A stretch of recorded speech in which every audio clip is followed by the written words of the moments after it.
You need to shut the fuck up.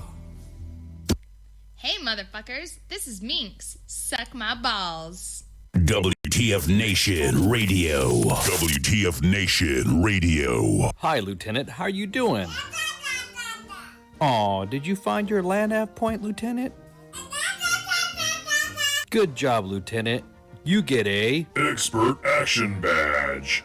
put on your uniform right, Expert Action Badge. show up to work on time, Expert Action Badge. qualify on your weapon, Expert Action Badge. Badge of Action. find your guidon. Expert Action Badge. That's right, just doing your normal warrior task and drills, you get a Expert Action Badge. Each item sold separately. Batteries not included. Objects in mirror are closer than they appear. If conditions persist, contact a physician. Individual results may vary. Keep out of the reach of children. Avoid prolonged exposure to direct sunlight. Keep in a cool, dark place. And Please enjoy the show.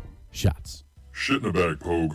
Badge of Action. The voice of U.S. Army. WTF Moments. This is WTF Nation Radio. Action Badge. This is Randy Couture, and you're listening to WTF Nation Radio.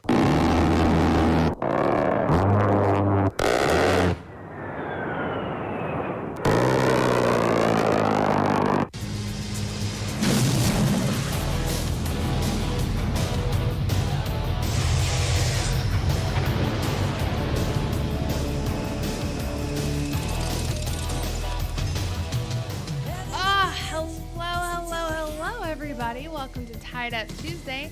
I'm your host, Minx. Down there is Great Cloud. It is Tuesday, February 27, 2018. Dude, I said Tuesday, but I meant to say February is like almost over. Yep, one day left. Right, yeah, and Tuesday is almost over. I swear I only just started drinking. I swear. Second bottle, maybe, perhaps? No. Not second bottle. And first drink still. So. Oh, see, look, that's a positive, right? Right? Yay! Hooray! Dude, I have not broadcast with you in fucking weeks, man. Nope. You're out saving the world, and I got, to do it. But last week was really awesome. Last week I was sick as a dog. It's because you're working too hard saving the world. I wouldn't go that far. Well, maybe. Nah, I wouldn't. No. Okay. How have you been? I legit have not talked to you in 3 weeks. Wow. Holy shit. Yeah, because the week before that, I think I was on call. Yeah. And I was doing surgery. Yep. And, because, you did last week because I was sick. The week before that, I was on call. Oh. Yeah, you and I have not broadcasted since the beginning of the month. That's impressive. That's pretty good. High five. Very nice. Very nice. So I've been good. Obviously, school and work and whatnot. Oh, how's that going? Nation, just so you're aware, and Minx, I have logged 60,000 miles just to go to class. Like air travel or car travel?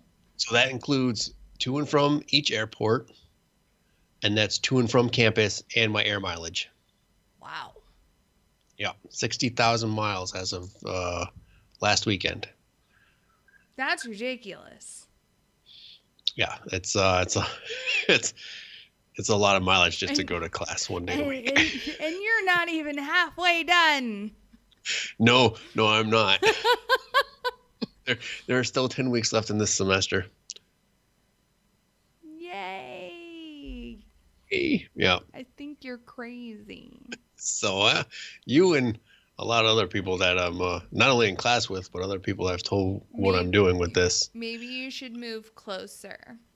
Well, work and things like that. I mean, yeah. Wait. You should get yourself a sugar mama.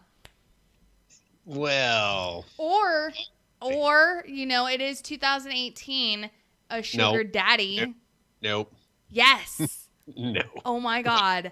Yes. Like, you don't need... No. Hear me out.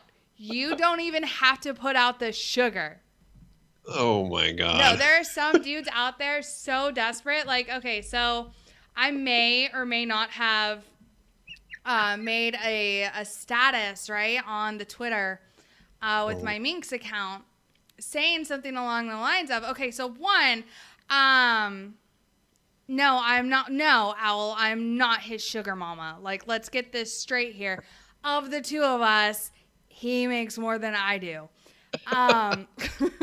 Let's just make this perfectly clear right now. No, okay, so I was at work today and I was listening to 80s on 8, right? On Sirius XM, right? A little, like, you know, shout out or whatever. And one of the DJs, or I should say one of the original VJs, because I'm kind of obsessed with the 80s, they were saying something about how there's still cabins open on the 80s cruise, which is in like 3 weeks. And I'm like, oh my God. Like, I have to go, right? Like, this is clearly this is a sign that I'm supposed to be going on this fucking cruise, which I completely agree with. Like, I am supposed to be going. And like, my one doc went on it last year and he was telling me all about it and I have to go. So I kind of was like, well, that's it. Like, this is a sign I now need a sugar daddy. And so I took to Twitter and I was like, and my Facebook, my Minx book anyways, not my real book. If I did it to my real book, my dad would be like, Minx, but like my real name. And I'd be like, yes, Dad. He'd be like, excuse me? And I'll be like, what? Like, not you, obviously. Like, that would just be weird. So there's an update in the Facebook live chat. Joe Carib, I think, said that he just checked and there are 41 cabins available. See? So, no, but see, like, seriously, I need... Right? Heath, do you want to be my sugar daddy? I'll fucking... And that's just it, though. Like, I have even, like, mentally prepared myself to give up the sugar. Like, I don't even care at this point. Like, I'll fucking do it. No shame. Whatever. Right? What is it? Prostitution's the, like, oldest profession out there. I'll fucking do it. Right. And on that note... Hell yeah, I'll pimp myself out for a trip to the 80s cruise. I'll just need your help to, like, help me cover some of my bills, like, during that week of work that I'm missing. So I'll put out some extra sugar so you can cover that as well. Oh, yes. Because bills are important, unfortunately. Yeah, so, I'll need a little extra money for that. So I'll need your sugar daddy-ness to pay my way on the cruise. I'll even you can come with me.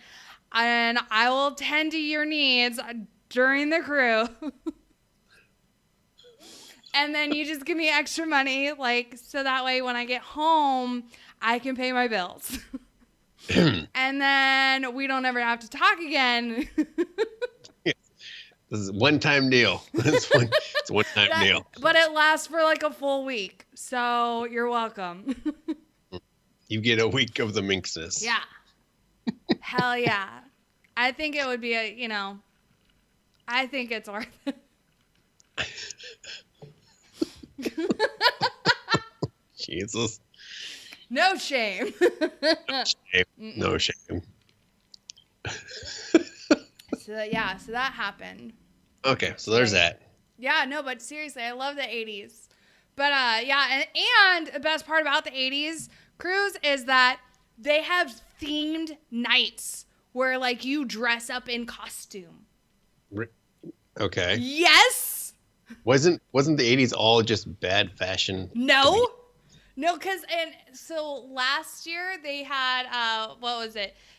My doc who went, he dressed up as Prince, and he's a white dude, right? He's a white Texas boy, right? Because everyone knows that's where I'm at, right? Is Texas. Mm-hmm. He has no hair.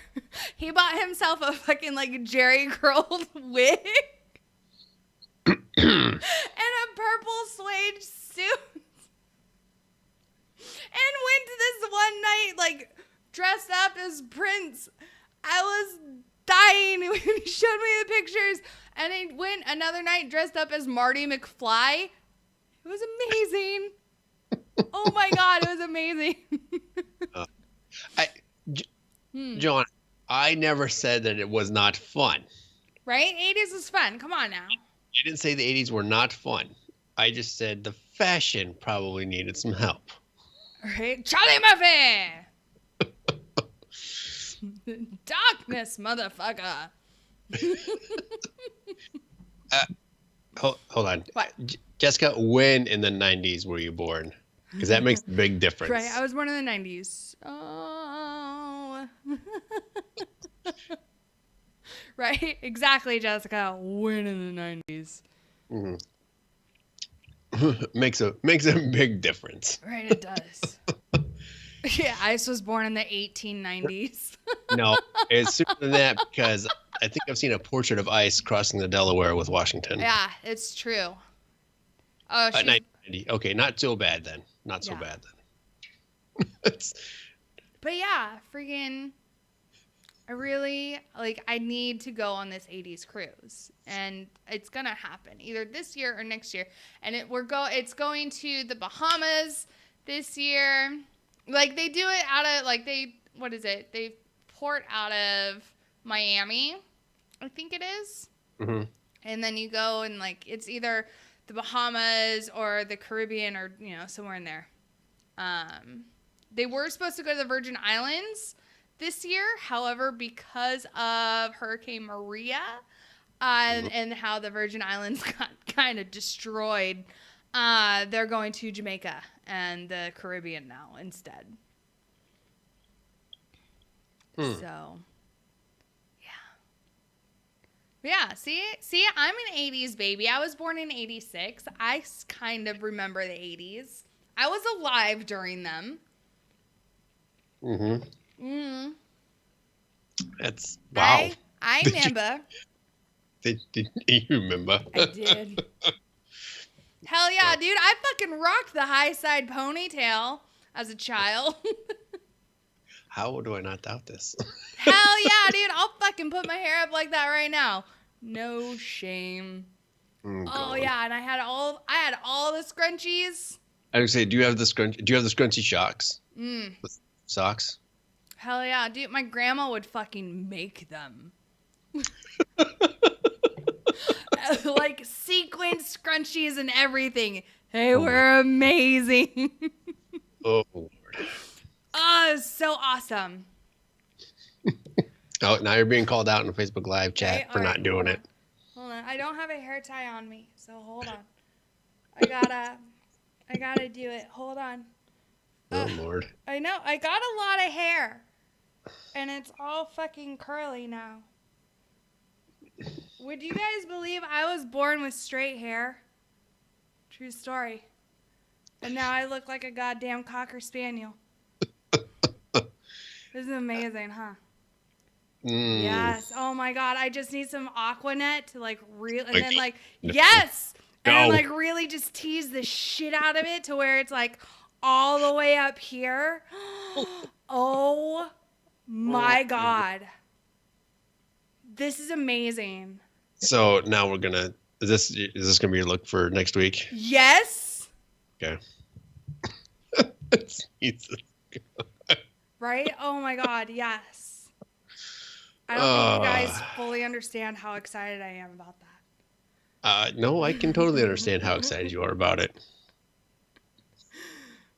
No, but seriously, I do. My hair looks like a fucking Cocker Spaniel.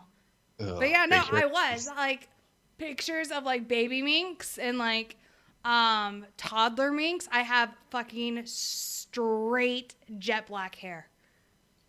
And then I hit puberty, and then it kind of got like this weird little shit to it. And then I was like, fuck it. Let's see what happens if I try washing my hair like curly-haired people. And it was like, oh, shit, I have curly hair now. Weird. So weird. Let's see what else is new with me. Oh, I have 2 eyebrows again. So most people have 2 eyebrows. Oh no, they were trying to like merge together. Merge. Yeah. They were creeping in there in the middle, and I was like, not today. No. Oh God. Let's see what else. Oh, I figured out a way of how to like pimp out my male roommate. Wow. No. This is good because let's face it, like, no, because like, okay, so my male roommate really needs to get like a girlfriend and or laid, right? Not by me. Like, let's just clarify that right now. Not by me. Because that would just interfere with the whole roommate situation, right? That would just make things weird and awkward, and it just would not be good. So I was talking about it with the plastic surgeon that I work with, and we're hit like this fucking guy. One, he mispronounces my name every single time I work with him, even though I correct him every single time. And I'm like, my name is not this. It's, it's pronounced this. Like, it's not feisty. It's feisty. Right? But he always fucks it up. And I'm like, I really cannot make it more simple than, like, literally spelling it out for you. But whatever. Like, you're going to call me what you're going to call me. I don't fucking care. Like, at this point in time, like, I've been working with you for a year and a half now. You know my fucking name. I don't even fucking care. Anymore, I don't fucking care. But he's gotten someone else to start calling me by the wrong name now, too. And I'm like, God damn it. Anyways, right? I digress. So he's the one who actually started this whole thing. And he was like, well, what are his qualities? Like, does he have low mileage? And I'm like, you're making him sound like a car. And he's like, yeah, that's how you have to advertise him. And I'm like, well, if that's the case. I was like, yeah, he does have low mileage. I was like, he does not sleep around. So yeah, ladies, he is low mileage. Watch out. No baggage, right? So that's exciting, right? So never been married, no kids. What else? Comes with lots of extra safety features. Is he fixed? No, he's not. Although I do have to convince him to get that the vasogel injected into his vas def. Oh God! Just to keep any unplanned pregnancies out of the way. He has benefits. He has a good job. So let's see, reliable. Reliable. It's well. Mm-hmm. Does he start every time? I honestly, I don't know. Like, but that's just it. Like, gets the job done. Like, I've got to put that shit out in the ad for him. I don't know. Is he? Oh man. No, but that's it. Like, I've almost got to put out an advert for him in like Craigslist or like Tinder, or like, like. So, hold on. So is he more NHRA or NASCAR? NASCAR.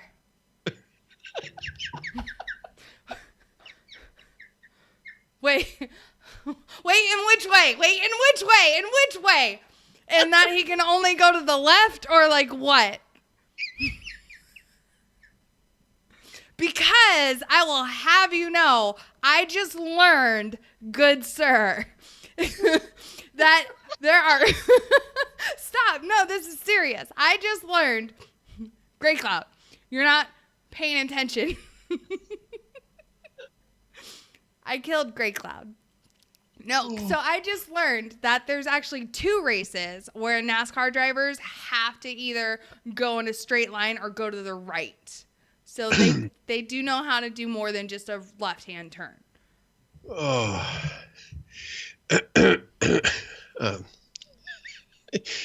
Yeah. Joe Crabe in the Facebook Live got it. How fast is he done? I don't know. I can't tell you what a 0 to 60 speed is. No, that's how fast he can get into action. Oh, how fast he's done. I can't tell you. Oh.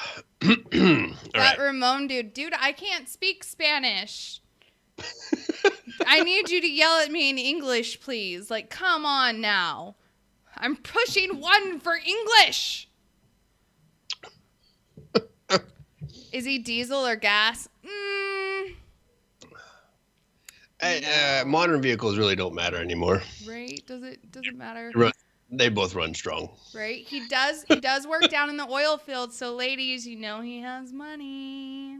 Oh, Lord. And on that note, does he listen to the show?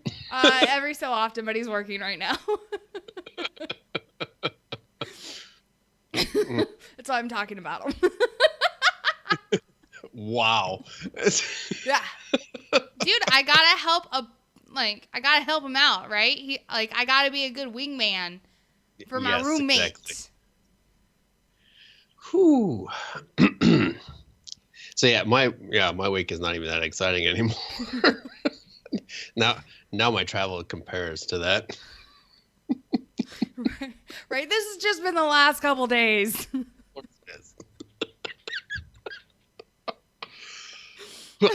Like literally.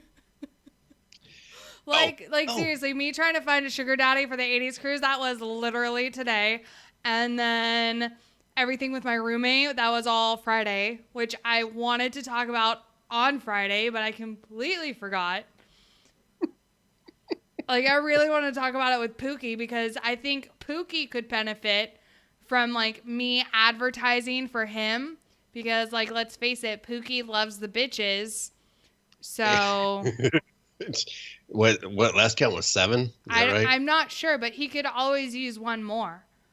But you can always use one more. Right? So how can we advertise for Pookie? Like rideshare vehicle?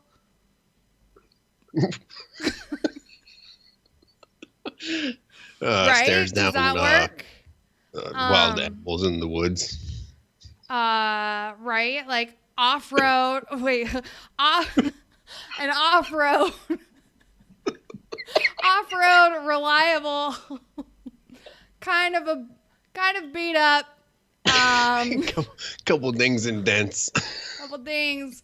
Runs good, allegedly. Runs solid. Pookie's an Uber.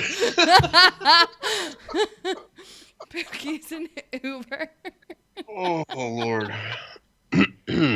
Yes. Oh my God. See, it works. Right? You just have to figure out how to phrase things to make them sound like appealing to where people are like, yes, no, this sounds like something that I need. Yes. Right? I need this service. And like the same with Pookie, you know, like does many things, right? Comes with many accessories because Pookie is like a jack of all trades. Right? Because like he does a lot of different oddball jobs. So Pookie comes with multiple accessories. Oh.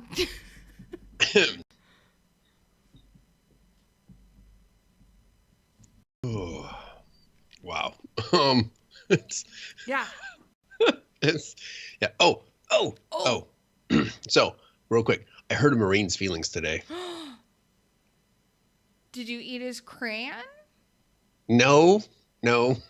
So, I was covered down for somebody, and for a couple minutes, and this Marine came up to ask a question, and I was gonna give him a hard time because the way he phrased the question, right? So I was trying to get him to use the proper question for the answer he wanted. He was looking for somebody, and he was using all closed-ended questions, you know, yes or no, and they're elicited a yes or no answer. So I was being an asshole and giving him yes or no answers. So then I asked him, what are the 5 basic interrogatives? Right? Easy question, right? The what? The 5 basic interrogatives. I don't know what that means. Who, won, who, what, when, where, and why? Oh, the 5 W's. Why can't you just say the 5 W's?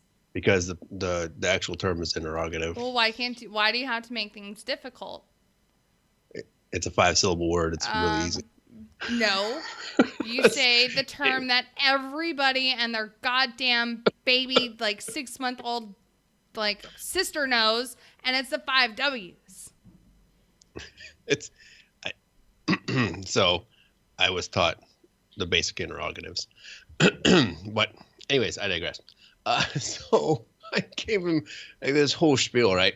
Like, then what question do you think you would ask to get your answer? So he finally asked it. And I said, oh, yeah. And I told him what he needed. Yeah.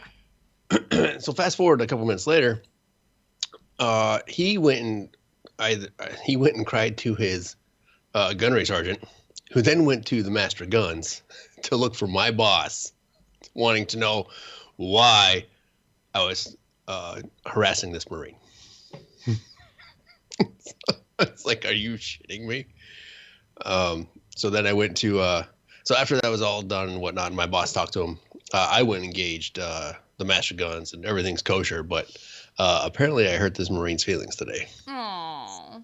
5-syllable word that apparently he did not understand. Well, I mean, obviously, the dude eats crayons. Of course he doesn't know what the fuck you're talking about. I wasn't in the Marine Corps, and I was like, the fuck are you talking about? I was in MedCom, goddammit. And I'm like, the what? Sorry, we all can't be fucking warrant officers with fancy vocabulary. Fuck you, asshole. How am I an asshole? Fuck you and your I'm better than thou self. Suck a dick.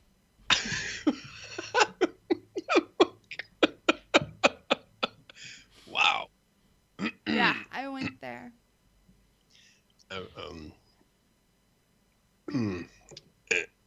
Yeah. Wow. Yeah. Okay. Yeah. What? Nothing. So, would you like to cover some news? Yeah, we can do that.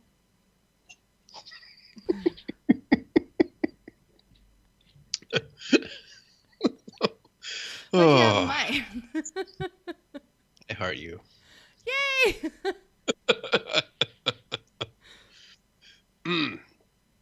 So, obviously, it's been a very trying week. The last 2 weeks have been very interesting with everything that's going on in the news. I know ICE covered some of it last night with the the Parkland shooting and whatnot, and then there's all this stuff starting to come out about the Broward County Sheriff's Department. Oh yeah, those guys. And there have been some hilarious memes that have been floating around. Dude, our fucking Instagram has been amazing recently. Is it really? I don't know if you guys follow WTF Nation Radio on Instagram, but you should. But you should. We post a lot of memes on there. Our social media department is awesome about getting shit up there. And right now, our subject of fire is definitely this sheriff and this whole sheriff, this whole debacle. Because that's a good word, because that's exactly what it was. It's a flat out debacle. It was a very shitty. Okay, it was a shitty failure of those who are charged with to serve and protect. So obviously there's a lot of stuff going around. I have a story that was looks like it was released 3 hours ago, 2 hours ago, from the Broward County Commission. Passes 3 proclamations following the Parkland school shooting. Let's see here. Story begins. In the wake of the Marjorie Stoneman Douglas massacre, Broward County commissioners are recommending some major security changes at the school. Their meeting Tuesday, the Broward County Commission made it clear they never want to see anything like the attack at the Parkland High School again. In addition to the regular agenda, the commission considered a series of proclamations aimed at making real change. The first urges federal and state lawmakers to take action on common sense gun control policy. The second requests federal legislators fund the demolition and rebuilding of the freshman building where the attack happened, while also helping fund a memorial for the 17 people killed. And finally, the commission considered a motion to create a task force that would put together an after-action report evaluating how all government entities performed during the tragedy. All three of the proclamations passed. This one was different. It was literally in our backyard, Commissioner Michael Udine said. Udine, who is also the former Parkland mayor, spoke passionately about the attack and said he's frustrated with how the situation was handled by several agencies. Udine said his intent is to make sure that there is a full-blown investigation. In my mind, this is so much bigger than Sheriff Scott Israel. Udine said this is very personal to a lot of people, including myself, and this is something that just one cog in the that's just one cog in the wheel. This is such an enormous event. We had the airport shooting, we had this mass casualty. Things are much bigger than just one person in mind. Udine, whose daughter and niece both go to Stoneman Douglas, said he hopes federal legislators will listen to their push for help demolishing the freshman building, saying no student should ever have to step back in there. Quote, no one is going back into that building, so we need to make sure that money comes down from the state so they can, first of all, they're going to need another building for these students to attend. These kids aren't going anywhere, and it needs to be done sooner rather than later, Udine said. So I can understand wanting to demolish the building, okay? I can understand just burying it and being done with that altogether. What I don't understand is why they want federal money to do it. I don't think that building should be demolished until the investigation's complete. I agree. Because that's evidence that's going to be destroyed. And he says, I want to make sure there's a full-blown investigation. What do you think they're going to do? Half-ass it? Right. One, I think it's a lot of lip service. Right. This goes beyond just Sheriff Israel. Fuck you. Like, your sheriff he fucked up royally. Like, not just your sheriff, but 4 of your fucking deputies fucked up royally. The fact that deputies from a different fucking county had to step in and do the fucking job is absolutely inexcusable. So, like, there's no fucking excuse. Right. It's interesting that it went from 1 to 4 right away. Yeah. Yeah. I think that it's it's a lot of lip service. This whole common sense gun control, they can fucking shove that shit up their ass. So I wanted to get to that, but you brought it up already. So the comments, it's funny that everybody wants to pitch this common sense gun control thing, right? Oh, common sense gun control, common sense gun control. And then you ask them, well, what does that mean? Right. Define common sense gun control for me. Well, background check when you get a weapon. Well, that's already in place. Right. That's already there. Next. Well, common sense gun control. What does that mean? Define what that means. Put it in a definition of what you think, quote unquote, common sense gun control is. They can't. What they can tell you is that they pretty much want all weapons gone. They want the absolute abolishment of the Second Amendment, which is not going to happen. And there's a reason for that, and that's to make sure that the government doesn't become a tyranny. That's the whole purpose of the Second Amendment, is to keep the government in check. And it also helps enforce all the other fucking bills. So, and here's what kills me about that, right? You said it's and that's what the design of the Second Amendment was. Yeah. Was to, and everybody's, oh, well, we have an army. No, the militia is not the army. The militia is not any branch of government. The militia is not the DOD. The militia is the people to be well regulated. Got it. We've gotten away from the well regulated thing, right? Yeah. But the militia is the people, right? It's not the army like everybody wants to bitch and everybody and this and that. No, it's for the people to take arms against the government if they should never need to. Well, then everybody's reply is, well, the government's got tanks and planes and helicopters, and what are you going to do about that? Well, last time this happened, the colonial army, with all its militia, went up against the largest and most advanced army in the world at that time, and we fared pretty well, I think. Right. So I'm pretty sure we'd fare well again if it came to that. Right. So, and that, again, that goes back to that whole thing. Oh, and it becomes a circular argument, right? You're just arguing over and over these points because, one, nobody wants to give in because they feel that strongly about it. But then it's always interesting to see the name calling that immediately comes out when you start throwing out facts, or you're just going to stick to your side and you're not doing anything else but citing what you know and believe. Mm-hmm. Well, then you're a racist. Yeah.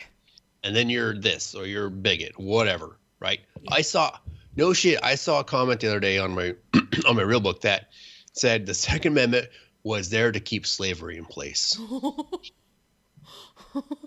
Are you serious? It's serious. I saw somebody put that out there that it was some article or something that they had put on their thing. It's like, are you? All I could think was this. There's no way they actually believe that this is for the Second Amendment was to keep slavery in place. Because, yeah, that's what it's all about. That's why the Second Amendment's in the Bill of Rights. Right. God. Pretty sure that was not it. Yeah, and it's just, it kind of blew my mind. It's like, whatever, I'm not going to deal with that.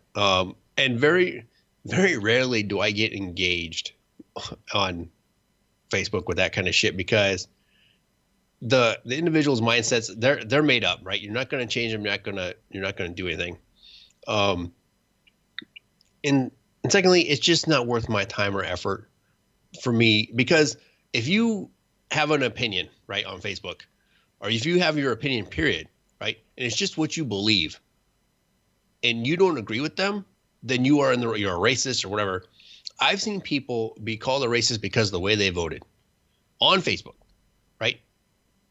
And it blows my mind that really, because of how I believe and how I feel, I'm a racist. But yet you tell me we're supposed to tolerate all people and do all these things, and everybody's equal, and everybody has the same voice and has the same rights. Well, then, it's just,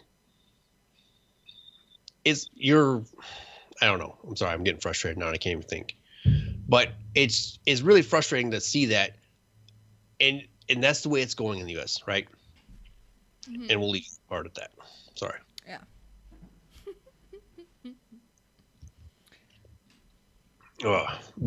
So government sends gun control. Oh, so we'll move into gun control because I got an article that broke today. Gun control. Oh yeah, this is gonna be. Oh. So speaking of that, all right. So while you pull that up, I saw something that I think you might get a kick out of. So I saw a poster, like a picture, and it was I think it was from MSNBC, and it was explaining how even if we do arm our teachers with handguns, how they're not going to be able to properly defend themselves against AR-15s with handguns. And so, because they were like, because the bullets are slower. And I was like, well, in close quarters like that, technically, like, the handgun has the advantage, but, fuck it. Who's really, like, counting or whatever. But then there's an actual article, like a fucking newscaster on MSNBC literally said, he's like, the bullets are slower from handguns, so they're going to be less effective than AR-15s. And I'm like, a bullet's a bullet. If you get hit by it, it's still going to be pretty effective. Like, pretty sure 1,000 feet a second's going to fuck you up no matter what it's coming out of. Either way. like I saw that and I was like, he literally said this on on the news. Like, on the fucking news. Like, he fucking put this shit out on I was like, I need to be a fucking news anchor, god damn it. But I swear too much. Yeah. Man, So, fucking FCC. I can't. So it just, yeah. Yeah. No, I saw that. I saw one where he says the AR-15 is more deadlier than the M16. No. Yeah. We're not going to get into that argument because. But it's not, though. Yeah. Well, here's what they don't understand. It's basically the same weapon. Right? One has select fire, the other is semi-auto. Right? Yeah. Oh, and then I saw another one.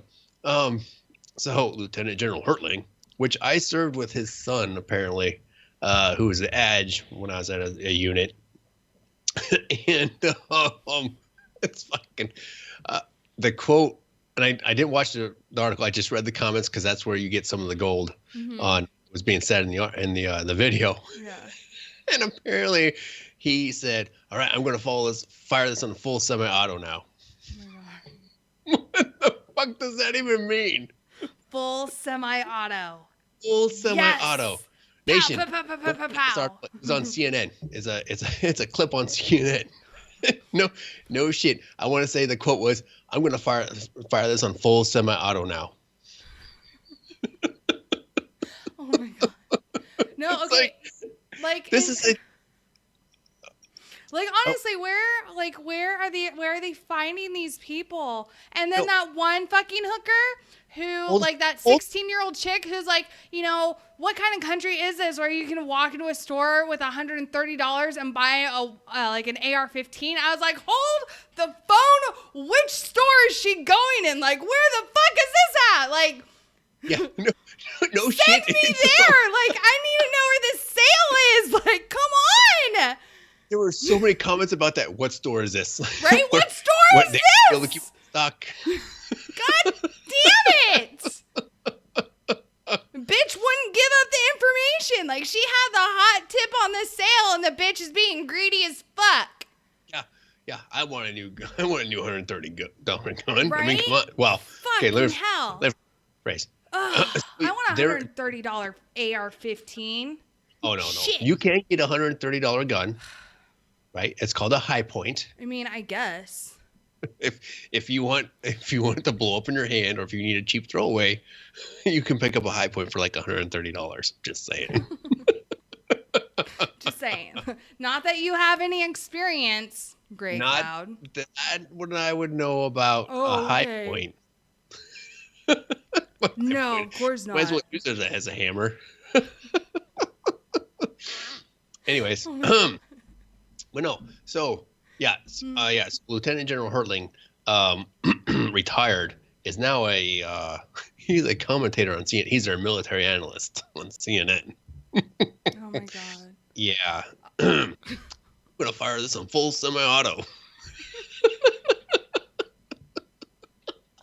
But I think I saw that video too, and like just his form and how he was like holding. He was tickling it. You can tell he hasn't touched a rifle forever. That fucking weapon, and it was a spray and pray, and I was like, he's gonna end up like killing someone on live TV right now, like. Hilarious. What if he had dropped it? That'd been better. Oh my god! But he's the subject matter expert. Subject matter expert, hands down. Right there. Yeah. Yep. Yeah. Oh. So, anyways, I digress. Oh, getting back to the story I wanted to do. I lost my butt. I can't hear you. It's stuck in my hair. What? I said I digress. Yeah. I want to get another story.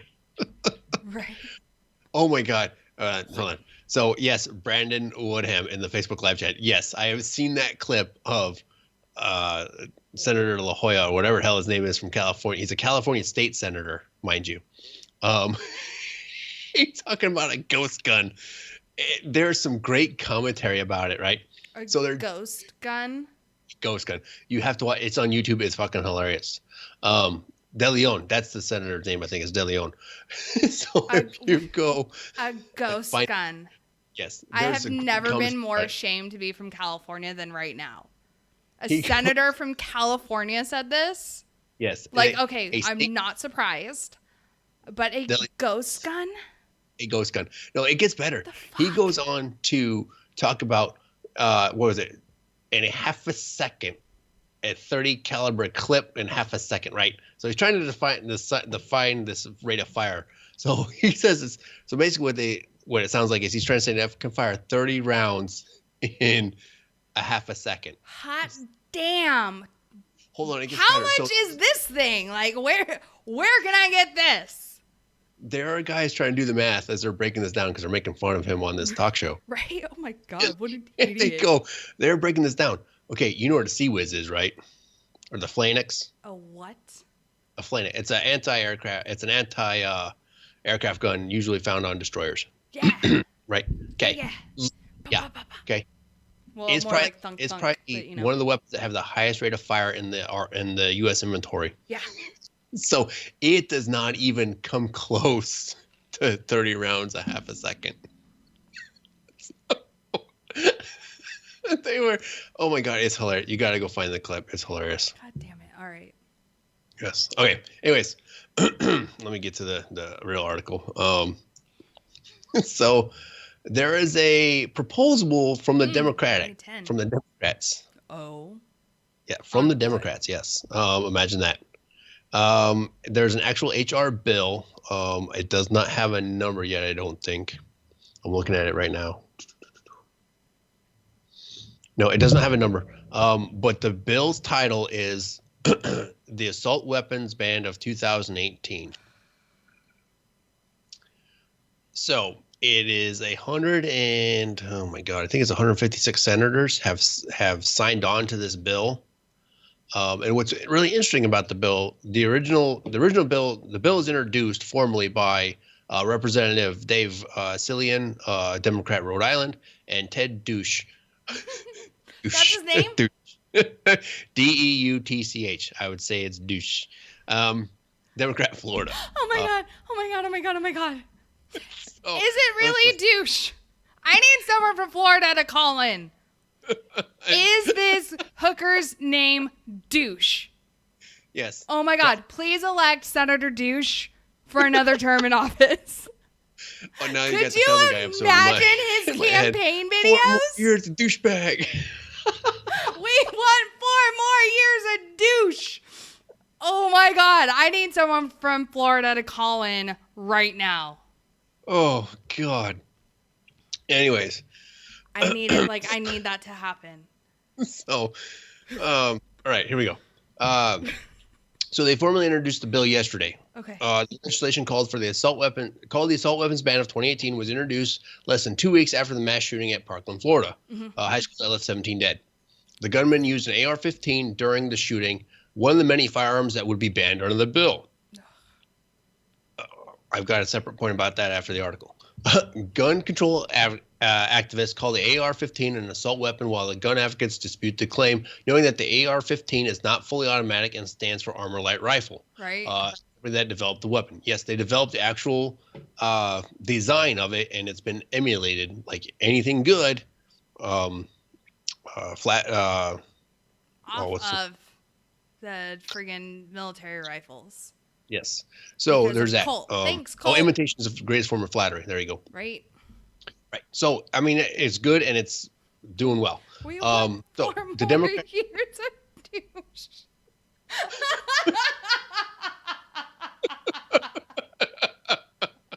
I'm sorry. I'm so sorry. I'm so sorry. I'm sorry. I'm sorry. Oh my God. I can't stop thinking about it. Okay. Anyways, right. So the Democratic legislation would make it unlawful. Okay, here it is. Here's the key phrasing, everybody. Make it unlawful for a person to import, sell, manufacture, transfer, or possess in or affecting interstate or foreign commerce a semi-automatic assault weapon. However, the ban wouldn't apply to semi-automatic weapons that were lawfully possessed when the measure went into effect. Interesting. The bill also requires the Attorney General to create a public record of semi-automatic assault weapons that have been used in crimes. I'm pretty sure that those are already kept track of after the weapon's been confiscated. Right. Douche had promised to introduce a ban during a CNN town hall event last week. The new legislation is the latest attempt by Democrats to implement a ban on the gun since the federal assault weapons ban expired in 2004.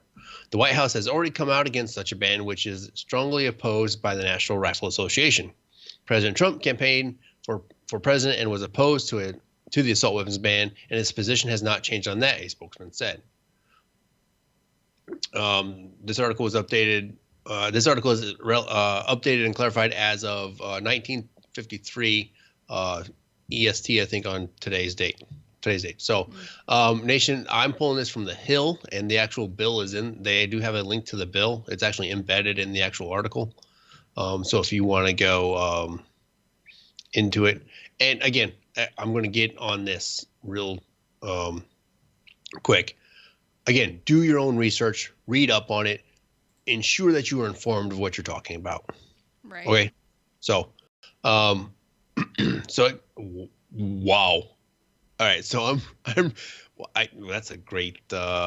So they actually go in there in description, definitions. All right. So, oh my God. Some of these descriptions of what they want to ban. A semi-automatic rifle that has the capacity to accept a detachable magazine and any one of the following: a pistol grip, a forward grip, a folding telescoping or detachable stock, a grenade launcher or rocket launcher. Wait, those are legal on the civilian side? No, if you can like attach it to. Oh, if you can attach it to. It's like, wow. Okay then. So wait, are we going back to like muzzle loading muskets? I don't know. Like fixed bayonet tally-ho, laddies. It gets better. A barrel shroud. What the fuck is that? Basically, it's your foregrips on the barrel. Oh my God. Oh my God. Speaking of that, did you see the video of the dude on Facebook who cut off his fucking barrel? Yeah. So in theory, he made an SBR and should have been prosecuted. Oh my God. We were talking about that at work today. What an idiot. He fucking ATF's gonna come knock on his door and be like, you're an idiot. You need to come with us. Holy shit. Yeah. So a barrel shroud, a threaded barrel. Wait, all barrels are threaded? Yeah. Well. Oh my God. It's wow. I mean, like in theory, all barrels are threaded. A semi-automatic version of an automatic firearm. That is literally everything. Yeah. Oh my God. It just. All of the following rifles, copies, duplicates, variants, or altered facsimiles with the capability of any weapons, of any such weapon thereof. All AK types, including the following: AK, AK-47, AK-47S, 47S, AK-74, AKM, AKS, ARM, MAK-90, MISIR, Rock River Arms, LAR-47. So they're just naming styles. All AR types, including the following: AR-10, AR-15, Alexander Arms Overmatch Plus 16, Armalite M1522 LR Carbine, Armalite M. Wow, they are going right down the list, and they're actually naming all of the different models that Armalite has ever come out with. Yeah, well, and the manufacturers who've made similar rifles. That's goddamn ridiculous. Because it makes one of their things. All right, I have a question. Yes. Have any libertarians or Republicans signed this yet? No, they have not signed on to the co-founding. Let me see. I got the other article here. It's 160. There it is. So you can also find the article on SoftRep, guys. 165 House Democrats. So it's strictly Democrats. Strictly Democrats so far. You know what's really funny? Mm-hmm. Not a single one of them called for any of this bullshit after the congressional Republicans got shot down during that fucking softball game. Yep. Not a single one of them called for fucking gun control during that fucking softball practice where they got mowed down. Yep. Let's just fucking remember this. As I fucking drink my drink and it's fucking break time. Ah. Anyways, when we come back from break, we're going to have Tony, and she is the Director of Communications from SWAN, also known as Service Women's Action Network, where she leads SWAN's public affairs efforts. So Tony served in the U.S. Army from October 2001 to September 2008, working as a military journalist and public affairs NCO. She has served in Iraq and was embedded with various units during day-to-day missions and combat operations. She is experienced in media relations and has provided media training for military officers, soldiers, escorted international journalists in combat zones, and provided media facilitation during high-visibility military events. Now, fun background for everyone who doesn't know. Me and Tony kind of got into it in Twitter a couple weeks ago. It was very civil, it was very polite, but she and I definitely agreed to disagree on a couple things. So we're gonna see if our debate picks up where it left off. We'll see. I don't know. Mm-hmm. Fuck it. If it does, awesome. If not, awesome. It was a good time. It really was. Like I said, we agreed to disagree, and there were a couple points where we both I agreed with her. Like there are a couple things where I was like, yeah, no, I'm not disagreeing with you. I just don't agree with how you want to go about doing it. So yeah. So when we come back, we're gonna have Tony. Everybody, stay tuned, and we will see you after the break. Okay, bye. Or yeah, we'll be right back. I don't fucking know. Shots and shit. I don't know.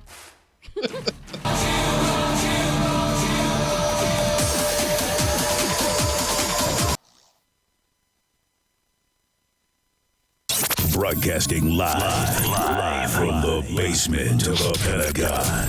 This is WTF Nation Radio.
Well, the price of freedom, son, it don't come free. I guess that's why the good Lord chose me.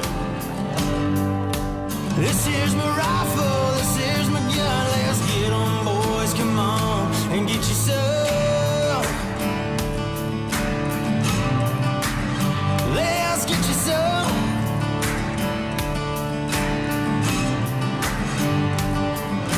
And I'll fire all my rounds downrange till the enemy gets the sand. Yes, sir, I knew exactly what I was doing when I swore to Uncle Sam. If you don't like the way I'm living, just remember that it's for you. I'm a redneck camel wearing son of a gun. I'm a redneck camel wearing son of a gun for the red, white, and blue. Red, white, and blue. We do it for you, 'cause that's what we do.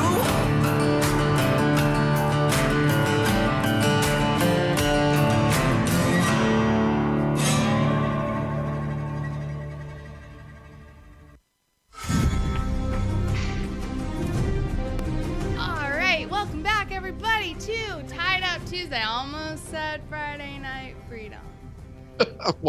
Wow. You on Friday? What? Are you already on Friday then? Like I said, I haven't fucking done Tuesday show in 3 weeks, dude. Well, there you go. I fucking, welcome back to part 2 of Tied Up Tuesday. Shit. We have Tony on the line. Hello, Tony. How are you? Hi, Mix. I'm good, thank you. Good. Welcome to the show. We're so very glad that you could join us. And I'm happy to be here. Awesome. Right? Shut up, Joe. Fucker. Drink another one, Minx. Fuck off. Right? Trying to conduct a serious interview here. God. All right. So, Tony, tell us, what exactly is Service Women's Action Network? Okay, so we like to describe ourselves as a member-driven community network.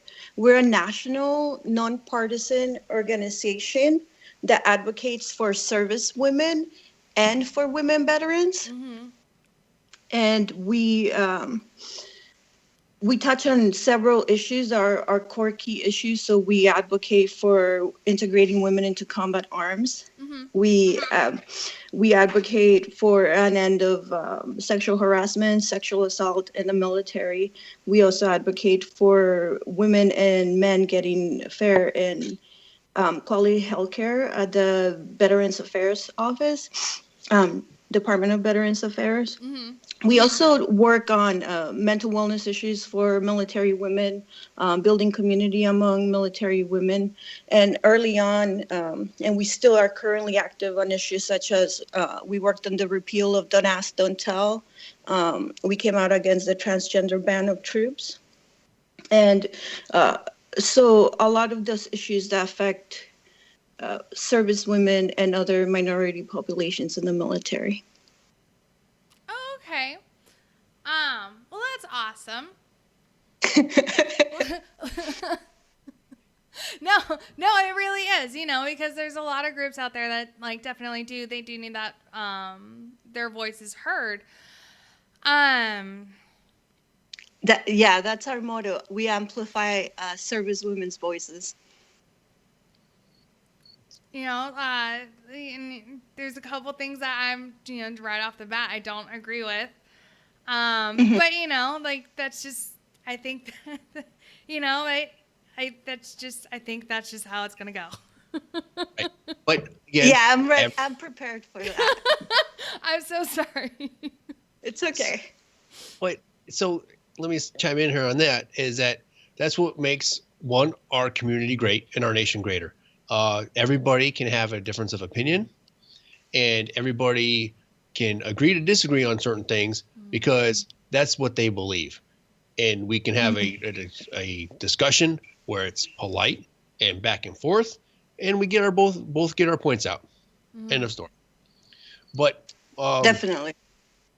So Tony, my question to you, I mean, I'm looking at your page right now. You guys were founded in 2007. When you guys were founded, what was your main goal at the time you guys were founded? So we were founded in 2007 by a Marine Corps veteran and an Army veteran. And at that time, their experience working with other veterans organizations, some of the major ones, after they got out of the military, was that they didn't feel that they belonged. They kind of felt out of place. So they created the Service Women's Action Network for it to be an organization speaking about the issues that mattered to service women and women veterans. So in our very beginning, we started kind of like the national conversation around sexual harassment and assault in the military. At that time, a lot of the other veterans organizations thought the issue was too controversial. So you wouldn't think that now because of the Me Too movement and Me Too military and everybody's talking about it. But back in 2007, when we first started, we were kind of the first organization going out there and that sometimes getting ridiculed for talking about these issues and for criticizing the military on their handling of sexual assault and sexual harassment. So that was one of our first core issues, although at that time we also were working towards the repeal of Don't Ask, Don't Tell. Okay. Again, the mission's awesome. Everybody needs a voice, and I think from what you're saying in 2007 to now, I think it's gained a lot of traction in getting that voice out and getting that subject to not be taboo.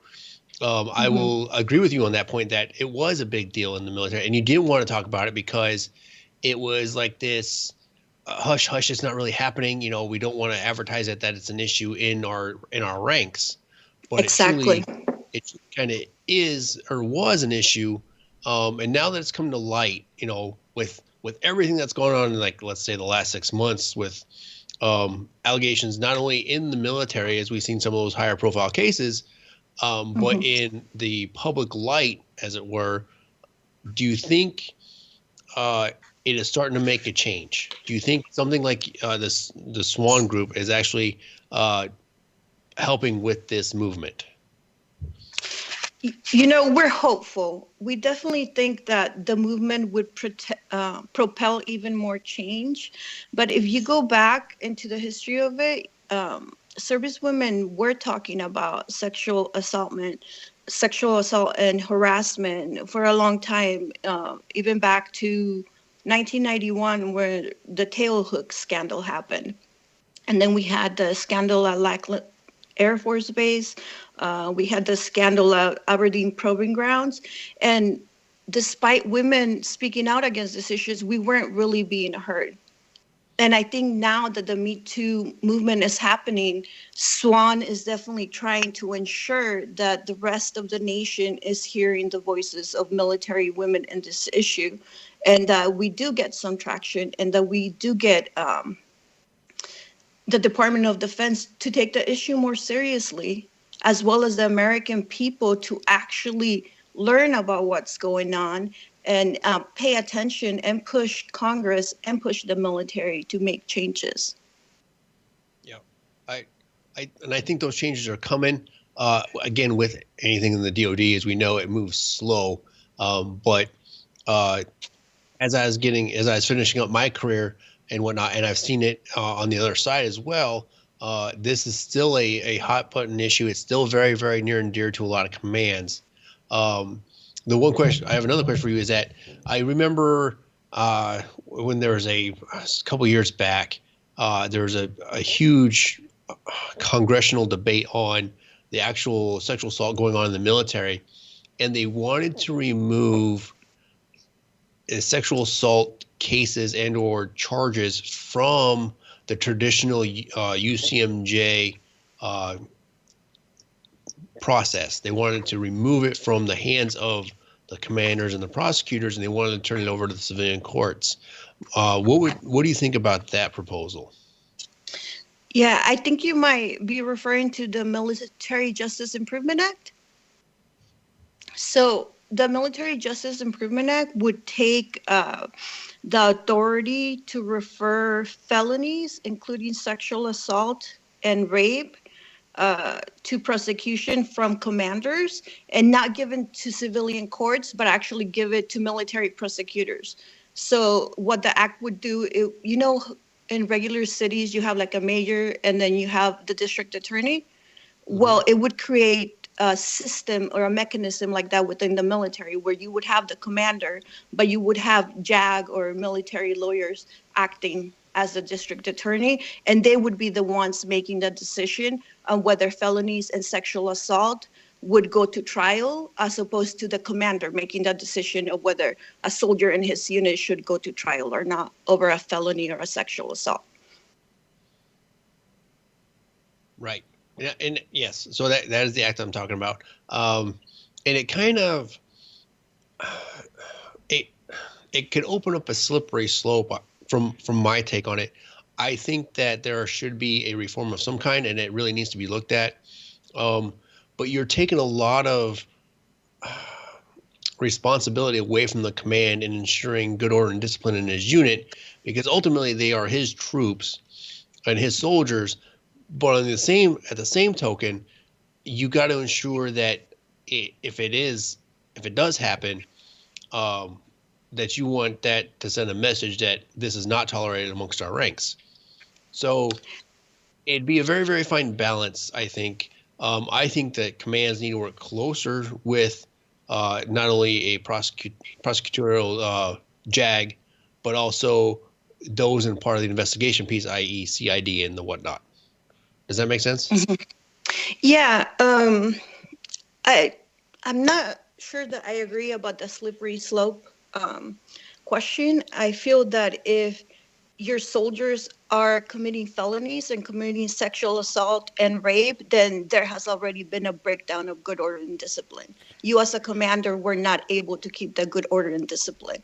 So I think at that point, it makes perfect sense for military prosecutors to make that decision on whether your soldier should be prosecuted or not. Not every soldier, though, who gets accused of doing that is actually guilty, though. A lot of, and I don't have statistics for you, but it is common practice amongst female soldiers to, if they are caught cheating on either their spouse or their like a boyfriend or significant other or whatnot, they will claim rape to avoid being like in trouble with their significant other.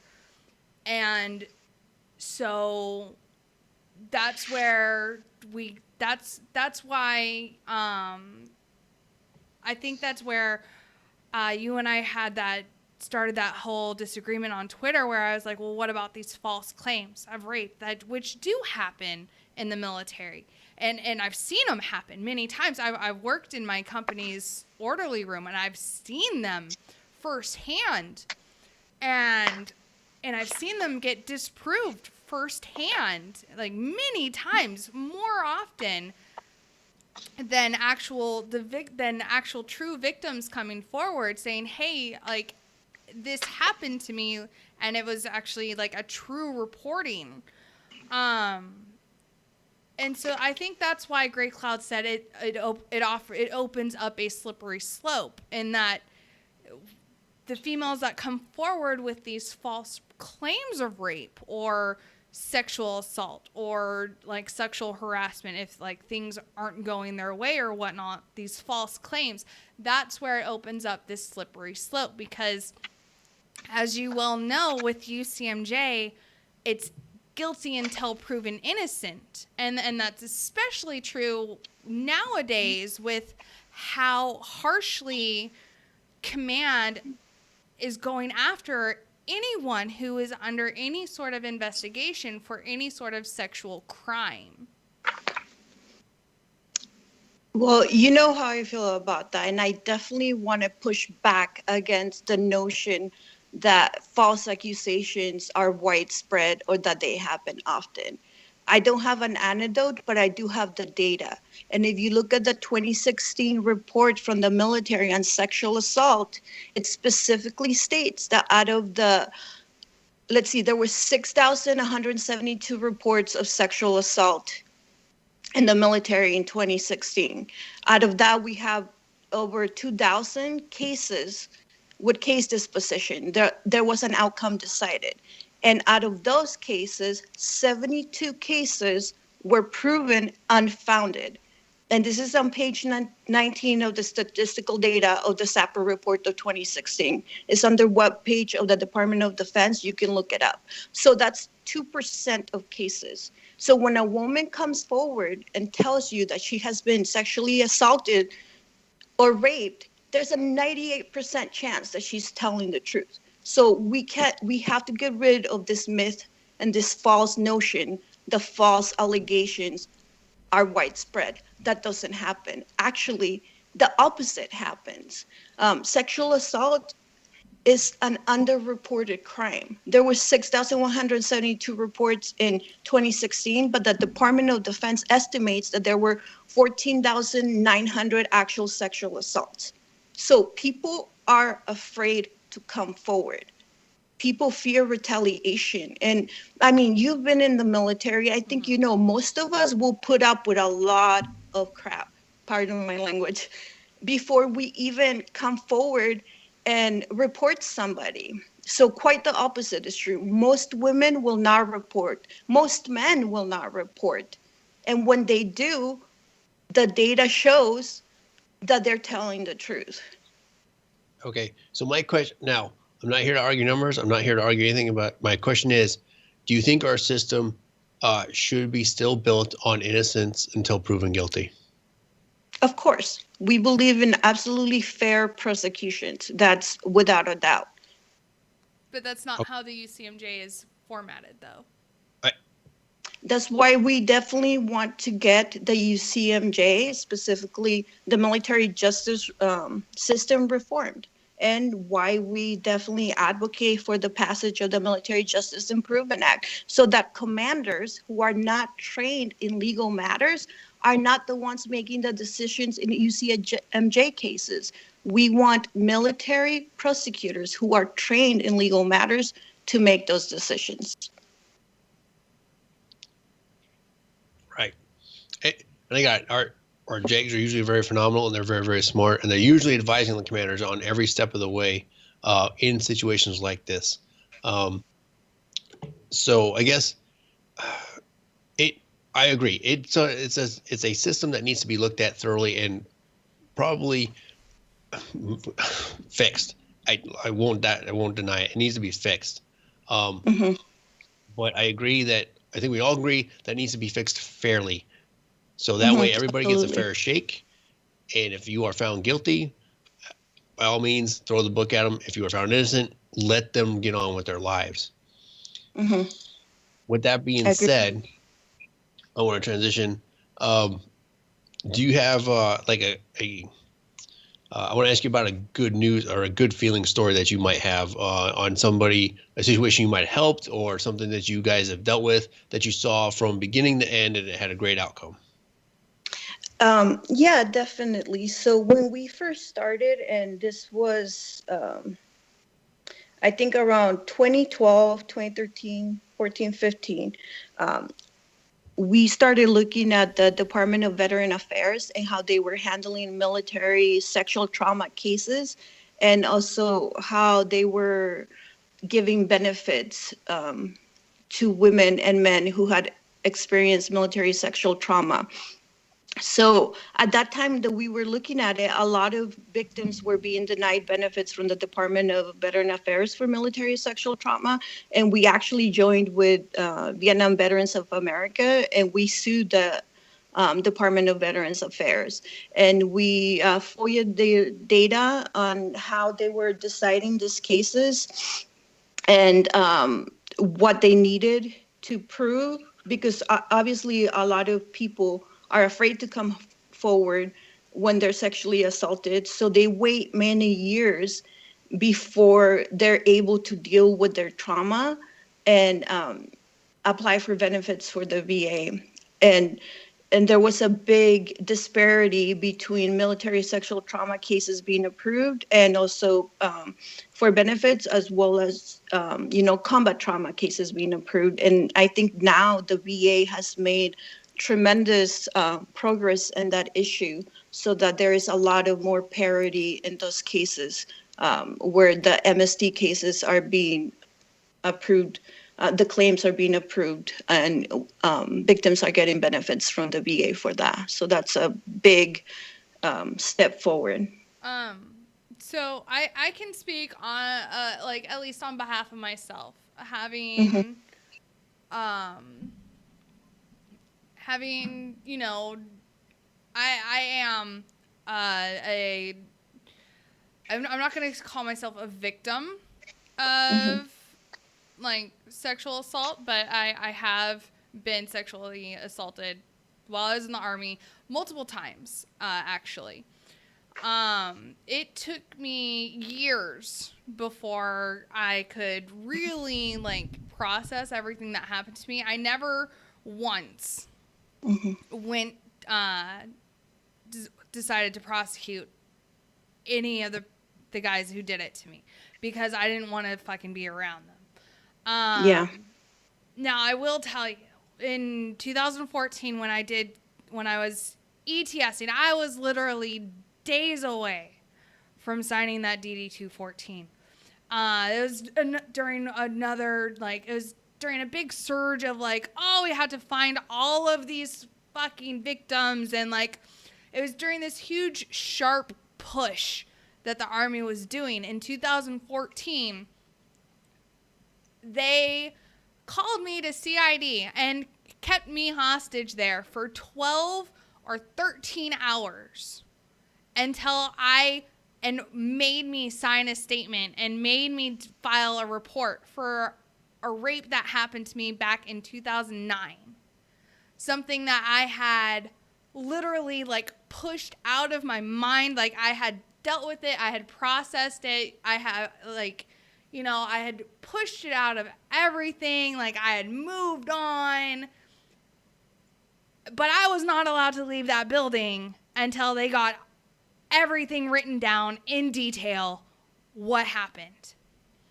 Even though I was like, I'm on my way out. I don't want to push charges. And they're like, well, no, like you talked about it. And so now you have to press charges. And it's like, but I don't want to. And so that's why I think that's one of my biggest concerns with doing like a military-wide witch hunt, looking for victims or survivors of military rape, or like searching for these assholes who fucking do this. Like if you're searching for these women or even the men who have been assaulted like this, if they don't want to be found, there's a reason for it. You know? Yeah, absolutely. I mean, first I want to say I'm sorry that happened to you. And it takes a lot of strength and courage to even talk about that. And you definitely should not have gone through being re-traumatized through that process. Yeah, that sucks. And I was hungry. I was like, I just want to fucking eat. Yeah, and that's terrible. And unfortunately, when we talk about changing the culture in the military, we're talking about this too. We have to ensure that the military is sensitive to the needs of survivors. And if you are not ready to report that needs to be respected. Obviously, we always encourage people to report, but we encourage that to be done when you have people right there alongside you who support you, when you have a victim's advocate with you, when you have a friend with you, and when you're ready to do so. And that's part of our push in the military to change the culture, that the needs of the survivor need to come first. So yeah, I'm sorry that you went through that. And you're definitely not alone. We get reports of other women who go through similar things, not so much being forced to report, but there was one person who was, I think, arrested when they confronted their harasser at the Department of the VA, of the Department of Veterans Affairs. So similar stuff like that. And that's not something that we want at all. Yeah. And I know I'm not alone. I did a month-long stint in an inpatient psych hospital in Utah with a bunch of other female military sexual trauma females from like all different branches. And I was like, oh, hey, what's up, chicks? And like we just hung out together for a month and like, we did a lot of intense therapy. So, we was able to like work through a lot of shit. But, I did that years after everything happened. And so I think if more programs like that, and like I didn't even know that sort of thing existed until I was stationed in Germany, and my I was going to therapy like once a week because like that's just what I was doing, and my counselor was like, hey, you should go to this program. And I think if you guys advocated something like that where you make it known that there are these facilities out there, especially for active duty, which are like it's pretty much TDY for these active duty personnel, and you go and it's nothing but intense like inpatient therapy, and you work through all of this stuff, and they offer it for male and female, and it's not just for sexual trauma, it's also for like combat related PTSD as well. So I think, and like that I'm glad that you brought that up, because we actually, sorry. Keep going. Okay, I'm glad that you brought that up, because we actually do work with organizations who provide this type of retreats for women, and we work with them. Usually, a lot of the organizations provide it for men, but we work with them to try to provide it for women also, or to provide co-ed. Some women feel comfortable being with other men. Some women would rather be with other women. And I want to give you our email. It's info@servicewomen.org, and anybody could reach out to us and we will connect you to those resources. So some of the retreats that we can tell you about is the Warriors and Quiet Waters Foundation, and that's kind of a fishing experience where you go, a female-only group. I know they have co-ed ones, and you go fishing, like fly fishing with other women. We have the Huts for Bets program, where women get to go out in the Colorado wilderness. There is warrior expeditions. They call it hiking off the war. And there's classes of women and just cohorts that go hike the length of the Appalachian Trail. There's the Boulder Crest Retreat, and lots of different programs out there that we can connect service women to if they reach out to us. So let me just give you that email again. Yeah. It's info@servicewomen.org. That's awesome.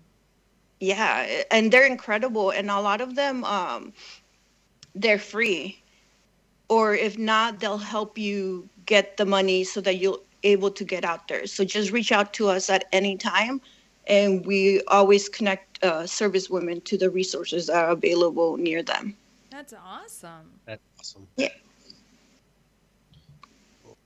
Because it is true, and I'll admit, like especially as a female veteran, like you do kind of feel left behind almost, if not out.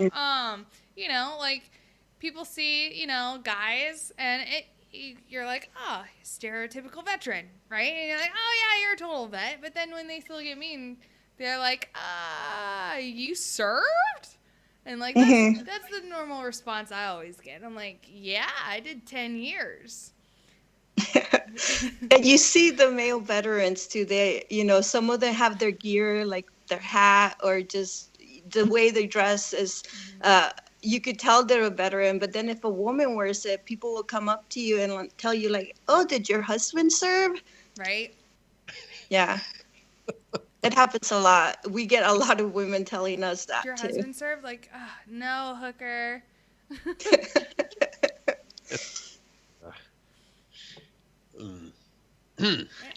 We even get women who go to the VA to get services, and they're told like, "Where's your husband? Why are you here?" Right? And it's like, I'm the veteran. Yeah, exactly. Right. And it's because a lot of women are afraid to identify as veterans, because as soon as I'm sure you've had this conversation, as soon as you say you're a veteran, people are like, really? What did you do? Were you really like in the war, or what were you doing? And like, women don't want to be challenged for their service, so they just don't mention anything because they don't want to be questioned. I think, I've, most of the time it's been followed up with, oh, did you, it's always been, oh, did you deploy? Yeah, I did. And then it's been, oh, that's awesome. Yeah, it was. I want to go back.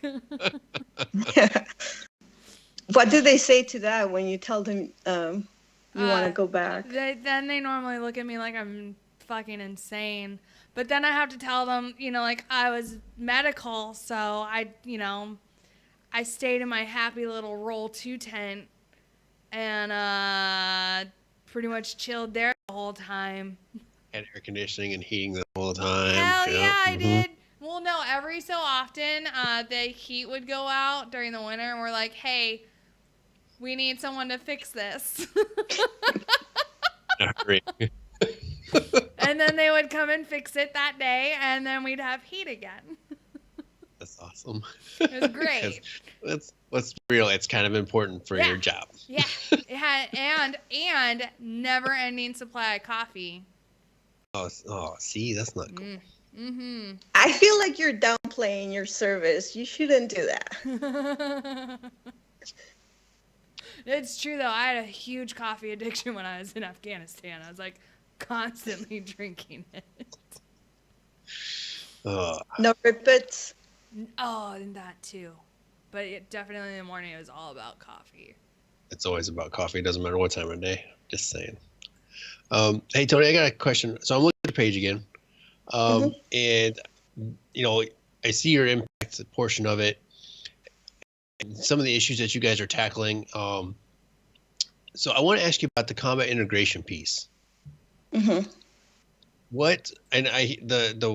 The line that catches my eye and I find phenomenal is, additionally, SWAN believes that women should be eligible for selective service. You don't find that opinion a lot. What is your take on it? Yeah, well, we definitely believe that. I think that in general, women feel like they're treated as second-class citizens, and we definitely feel that we want to be treated as first-class citizens. Then we need to also assume the responsibility that come with that. And what comes with that is signing up for selective service. Those are part of the responsibilities of being a citizen, and women and men should both be able to do that. So we definitely advocate for women signing up for selective service. That's awesome. Hell yeah, that's something I can get behind. Yeah, no, it's again, you don't see that opinion a lot. Hell yeah. No, I mean, I'm all about equality, so hell yeah, women should definitely sign up for the draft. Yeah. Right? No, like, I'm serious. Like, a lot of these, especially, like, these younger women trotting around the place are all like, we want equality. Sign up for the draft, hooker. Like, I don't know what to tell you. Like, there you go. Yeah, I believe that if we make equal sacrifices as men in this country make, then we'll also receive the same equal rights eventually. I mean, right now the Equal Rights Amendment hasn't passed, but I'm definitely of the opinion that if women were to sign up for selective service, the Equal Rights Amendment would also pass. What is the Equal Rights Amendment? I have not heard of that. Era? Oh, it's been around since the 1970s. Basically, that you cannot be discriminated against based on your sex, which is actually not a federal law yet. Huh. I was gonna say I've never had that happen to me. You weren't. Well, you're lucky. So in that same paragraph where it's talking about combat interrogation, I agree with that point. On what your Swan advocates their stance is. Again, I have no issues if women want to be infantry or combat arms.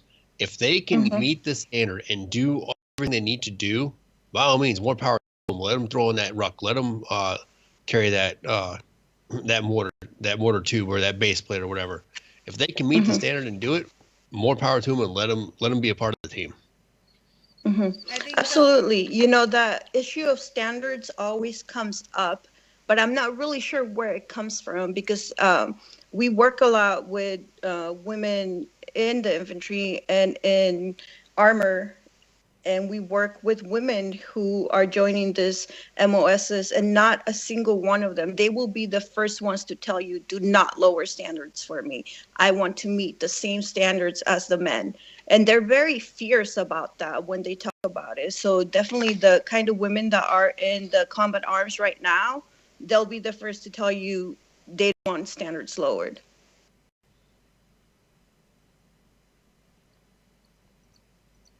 And that's what I want to hear. I mean, seriously. Yeah, no, and definitely because especially the women. And I completely agree with Great Cloud. Like me personally, I know for a fact I could not do it. That's why I went medical.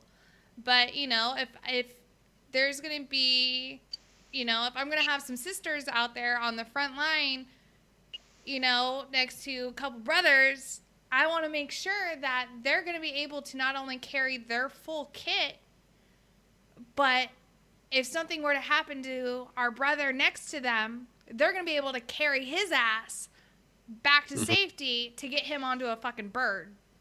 Yep.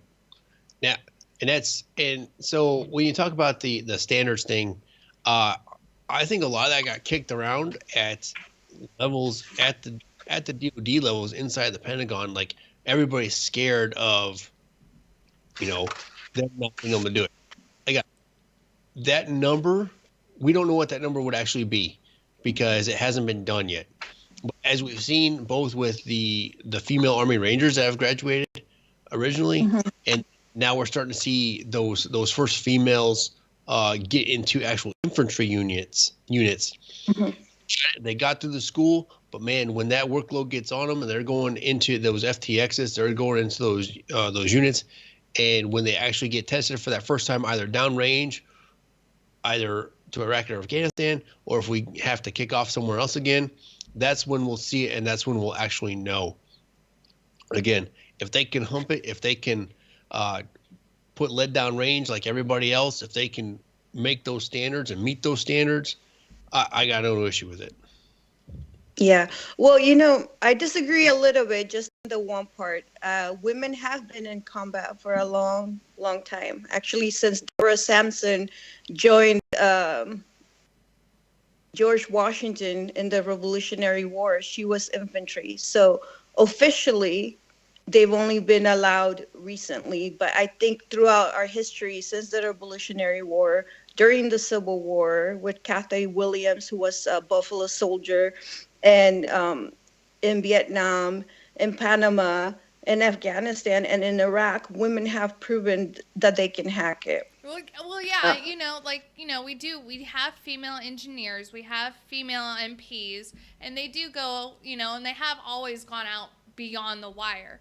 But I think when it comes to actually holding the title of infantryman, I think that's where, it was that I think it was really came down to really having that title or like that blue cord, and or like women going out for ranger school or special forces or some of these higher old boys club schools that are traditionally men only.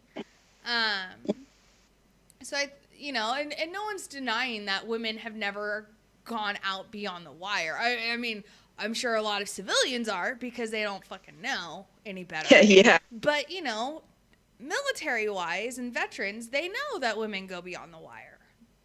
They know that's not, they're fully aware this is nothing new. Yeah. Some are not so much. Like if you talk to an infantry guy in the Marine Corps, and I don't want to knock the Marines, but they still haven't desegregated boot camp. But, some people, even within the military, don't really, because they don't see women out there, they don't really know that women have been doing it. But, I do want to say the first enlisted women graduated from OSUD in May of 2017. So they've actually been out with their units for about 8 months now. We have infantry and armor officers who have been with their units longer than that. They've gone through NTC rotations. They've gone through, and they're holding up pretty well. Actually, I believe one of the infantry officers got the person of the rotation when they went out to NTC. So she was the top person there. So I think that's another success story. I also think, when the first 3 women graduated Ranger, that was a big freaking deal. But we actually have 10 women now who've gotten their Ranger tab. And just after the 3 women, naturally, people stop paying attention. And that's the way it should be. Women just want to go through the school. They want to meet the same standards as the men, and they just want to get on and do their job. Mm-hmm. I agree with that point. Yeah. See, we're agreeing on a lot more than we thought we would. No, and like that's just it. Like I I do for the most part. Like you and I do. We find things that we agree on, and it's just a couple things here and there where we don't. Yeah. And again, it goes back to the beginning when I said it. And that's what makes our community great. We can have different opinions. We can talk about it. We can curse and yell about it. Have a drink, and then the community. That's awesome. Right. Yes. But no. So the last thing I want to discuss is apparently you guys do a retreat of some kind. A summit? Is that what this is? The summit. Yep. Yes. Summit. So our annual summit is just kind of like a conference, a gathering of service women across the United States, and we get both active duty and women veterans. And our last summit was actually in November, and it was around mental wellness issues of military women, especially their needs. And actually, I'm glad you brought it up because we just released our the mental wellness needs of military women's report, which is based on a national survey that we did, and it's based on the summit. So we got focus groups of active duty women, women veterans, different ages, even some as far back as the Vietnam War.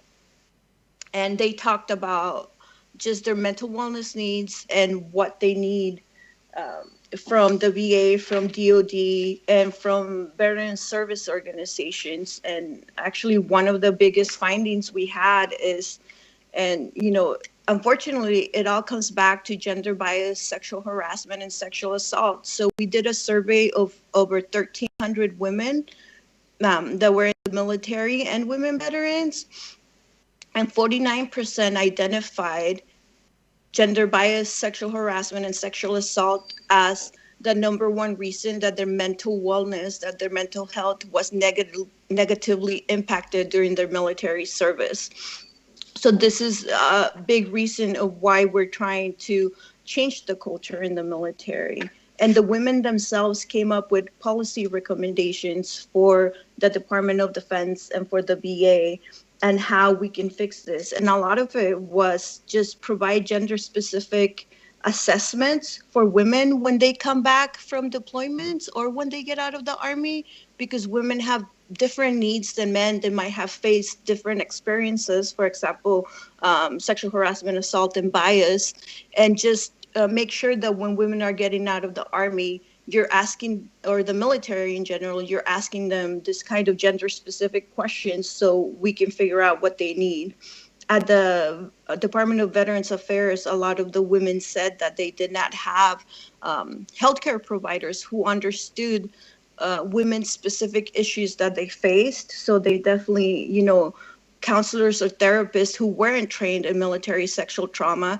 And so they couldn't really talk to the military women that they were seeing. So if you look at our website, that's servicewomen.org, we have the full report in there, as well as sheet of action steps that people can take to advocate for military women. So now, how would you, how would you almost like, I guess, screen this for female veterans who are like applying for like the VA, right? And they're trying to get like service connected disability. Would you have this be almost like a block that they would check, like, military sexual trauma? And then like they would almost get like rated for it? It's not that it's specific, the report, but it's definitely when you're screening, make sure that you know the gender differences and that you need to screen women for some specific issues that men might not face. It's also just like regular, like reproductive health issues, as well as sexual assault, harassment, or military sexual trauma. I mean, because our guys do get sexually assaulted as well. So I think, absolutely. I think as far as like military sexual assault, that should be. I think that should remain gender non-specific. That needs to remain across the board. Yeah, I agree with you, and I'm glad that you brought up the fact that men get sexually assaulted too, because a lot of people don't know this. A lot of people say, hey, if you don't want women to get sexually assaulted, then separate the men for the women. But what they don't realize is that almost half of all sexual assaults that occur in the military are sexual assaults against men. So while women are disproportionately targeted, they're 15% of the military, but they're 40 to 50% of sexual assaults, men, by the sheer numbers, have been the ones who have suffered most of the sexual assault. Mm-hmm.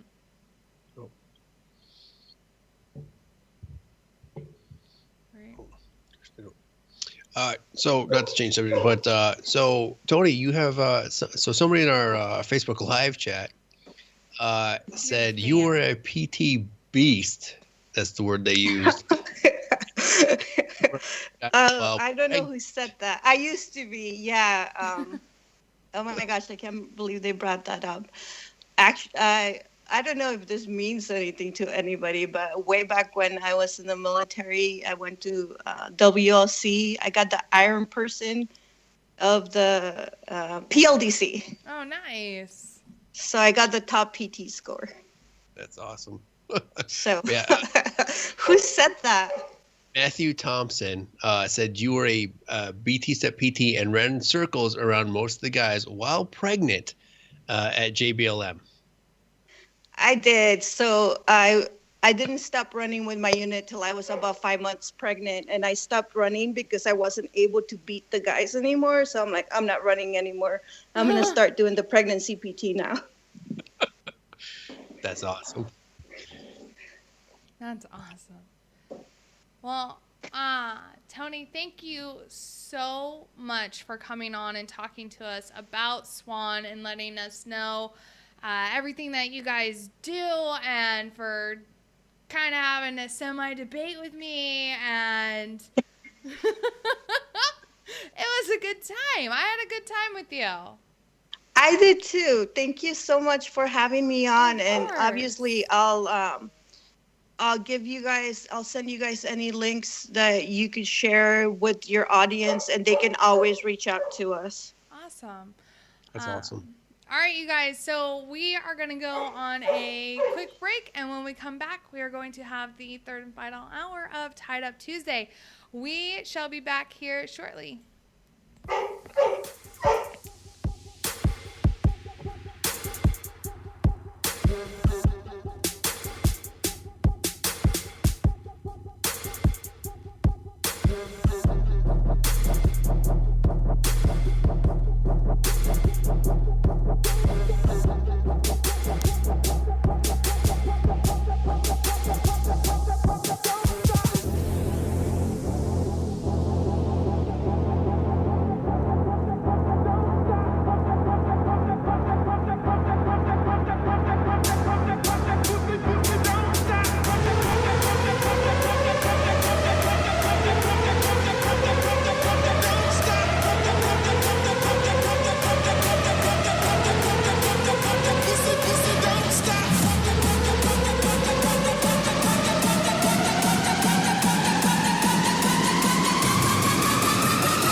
Everybody said we had to relate. At the end, it's over. I'm finally sober.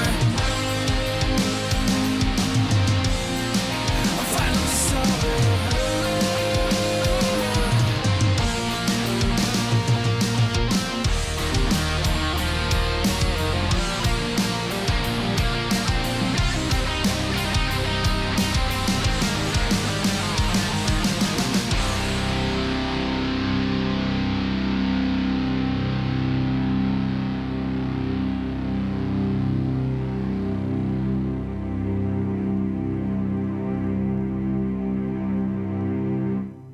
The voice of U.S. Army, WTF Moments. This is WTF Nation Radio.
third and final hour of Tied Up Tuesday with myself, Minx, and Rico.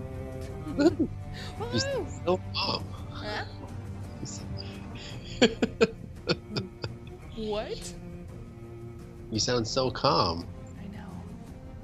It's impressive. It's all a ruse. It's all a ruse. It isn't a ruse. Oh, the 1930s were like their words and shirts back. Hello, Governor. It's the 1930s. Oh, a nation, if you don't get that reference, Watch you're you missing some Archer. Oh, goodness. Goodness. Good interview. Guys, It was a good one. I kept my shit together. It was a good time. yes. It was excellent. Excellent. But We didn't touch on the trans troops, which is probably a good thing. Oh my god, I was waiting for you. When she said like, oh shit. I was like, When that got thrown out there, I was like, motherfucker. Because that's all I could think was, oh shit. And I'm waiting for Ice to start sending us messages and shit. It's like, oh fuck, here we go. Minx is gonna go ape shit. That's all I could think. I kept it together. You did. It was awesome, and it was. Know how to be professional. You do. I would hope, because you save lives and stuff. In theory. But no, it was a great interview. It was. And their overall mission is great. Again, I was reading their website as we were talking to her and whatnot, and their premise and the mission itself is really, really good. So yes, for that, I like it. And again, like I said earlier, everybody can have different opinions. We can discuss it like adults and mature individuals and have drinks. And in the end, if we agree to disagree, then we agree to disagree. Again, that's what makes us a great community. Yep. But so, is there a story you want to cover? I feel like there's something that you want to cover. There is. I'm pulling it up right now. Uh-oh. The best stepdad ever shared it right before we went on break, and I was like, oh my God. I need to go find this. And it has to do with my hometown, or not my hometown, but like my home area. And ice. Like, not our ice, but like ice. Oh, there it is. I got it. Okay. Ice, baby. No. Ice, baby. There's a lot of youngins that listen to our show that probably would not understand that.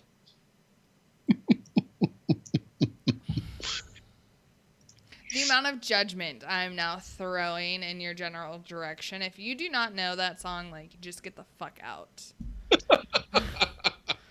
Get the fuck out. Dude, when I was stationed at Fort Stewart, I fucking saw Vanilla Ice live. It was terrible. It was absolutely terrible. Oh, man. All right. You ready for this? Are you ready? I am. Are you ready? Hold up. I'm ready. Oh, my God. Okay. I was a very good girl, which means I definitely deserve a sugar daddy now. Sorry, I couldn't resist. I was a good girl.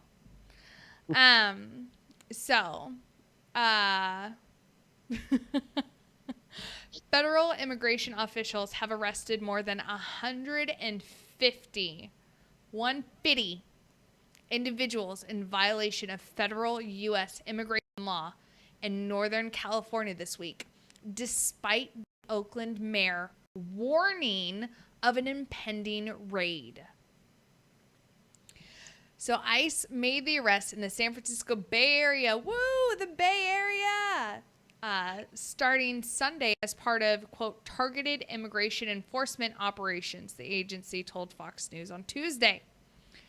Roughly half of those arrested by deportation officers have convictions for assault and battery, crimes against children, weapons charges, and DUI, according to the agency. But, you know, these are all good people and just want to be here for their dreams. Right. Fuckers. Roughly half of those, I already read that part. So ICE highlighted the arrest of one fugitive of the federal agency in particular, whose officials stated as a documented gang member. Armando Nunez Salongo of Mexico, because they're sending their best, was arrested Sunday as part of ICE's widespread raid. Over the past 18 years, this dude has accumulated criminal convictions in California that have resulted in more than 15 years of prison sentencings. Adding the man has been previously removed by ICE on 4 prior occasions and is a member of the Soriano, I don't know, there's a little like street gang. I can't speak Spanish, but there's that little like thing over the N to make it sound weird. I know what you're talking about. You know what thing? Like El Nino. Yeah. It's like but Nino. Yeah. Yeah. So other arrests include that of other gang members and other illegal immigrants with criminal convictions from Mexico and Guatemala throughout Northern California. The arrest came in the days after Libby Schaaf, Democratic mayor of Oakland, posted a press release to Twitter warning constituents in the sanctuary city that multiple credible sources told her ICE would be conducting a raid in the Bay Area as soon as Sunday. That kind of seems like a bit of an obstruction of justice to me. A little bit. And here's the thing about that word constituents. That implies that individuals are able to vote in the United States. Right, but they're not because they're illegal. But they're not because, yeah. So if they can't be a constituent if they can't vote. Shucky darns. So the mayor received a swift backlash following her post, with many arguing over the legality of such a warning. Again, this kind of seems like a freaking, what am I saying? Something about justice. Obstruction of justice. There we go. That's the right phrase. That's frowned upon. So the Oakland mayor's decision to publicize her suspicions about ICE operations further increased that risk for my officers and alerted criminal aliens, making clear that this reckless decision was based on her political agenda. ICE Deputy Director Thomas Homan said in a statement Tuesday, quote, unlike the politicians who attempt to undermine ICE's critical mission, our officers will continue to fulfill their sworn duty to protect public safety. Hey, Sheriff Israel, take note, sir, on what someone who actually does their job looks like. Wow. Right there. Oh, I went there. Oh, it's just relentless. So further details of ICE's immediate activities in the Bay Area remain unclear, although the agency says 864 illegal immigrants with criminal convictions and other public safety threats remain at large in the area, 2 of whom are believed to be living in Oakland. So Homan believes the Oakland mayor's warning aided those illegal immigrants in eluding law enforcement, which, again, obstruction of justice. The justice! I mean, if I if I got wind of something happening soon, I would probably unask the AO and not be in the area for a while. Right. I mean, let's be real. Nobody's gonna sit around and wait to be arrested. That is quite interesting. Yep. And here's my take on this. Right? So they, on the one hand, they want to have laws that, let's talk about let's go back, let's draw this back to 2 weeks ago at Parkland, right? And they want to cry and moan about, oh, there's not enough laws. We need to enforce these laws and have more gun control and things like that. But yet, on the other hand, it's perfectly okay to be breaking laws and protect individuals breaking laws. What fucking sense does that make? In what bass-ackwards universe does that make sense? Oh, it's because if you're in the blue party, duh. That's why it makes sense. It's because if you're on that one particular party, then the rules apply to you, but at the same time, they don't apply to you. Right. So, wow, that just made my head hurt trying to fucking fathom that. Right? Yeah. Suck on that donkey dick for a second. Wow, that's a little much. but no, it blows my mind that this is what they want. They want to reinforce these laws. They want to add more laws for law-abiding gun owners, right? Let's face it, that's who they're really targeting, is law-abiding gun owners. But yet, individuals who are knowingly breaking the law, i.e., you are in our country illegally, you're not doing anything about it to try and become a legal citizen, you're okay though, right? We don't want to enforce these laws. But these laws shouldn't be here, whatever. They're just trying to make it better. Right. Got it. Again, Grey Cloud's take on it. If you're here illegally and you want to try and stay here and you want to be a part of the system and you want to go about it the correct way, as soon as they figure out what the fuck that's going to be, I've got no issues with that. But do it the way that's prescribed as soon as that prescription comes out. But if you're just going to be here illegally, or you're going to interfere, i.e., like Ming said, and be, obstruction of justice by announcing that a raid is coming, well, fuck you. Right? That's no, shady that's not as how shit. this works. The law is law, period.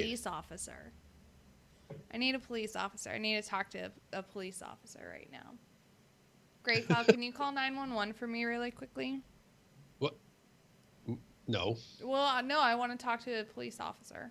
You don't call it. You don't get a police officer to talk to them about 911. Well, that's how you get them on the phone, though. No, just dispatch. Well, I mean, I'm sure that they can connect you. That's what dispatch is for. Be like, hey, excuse me, you're maybe. like an operator. Can please connect me to the police station? Thank you. I have a question.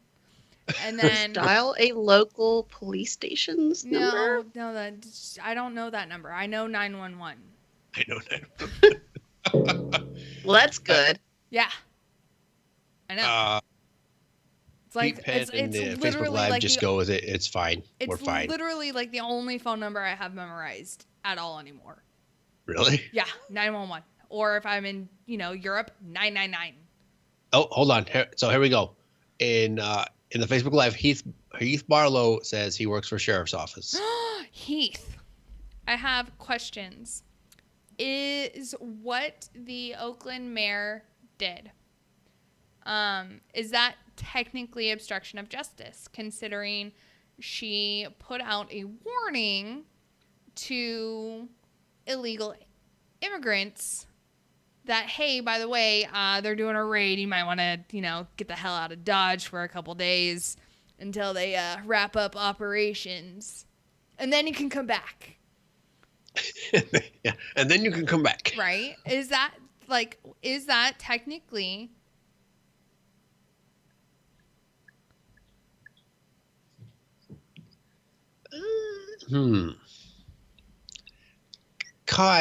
Fucking cause.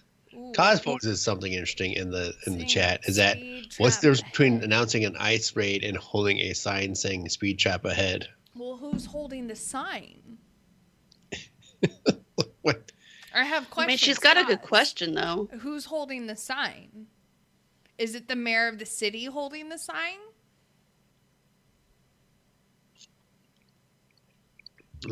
And speed traps are a terrible way to generate revenue. Right.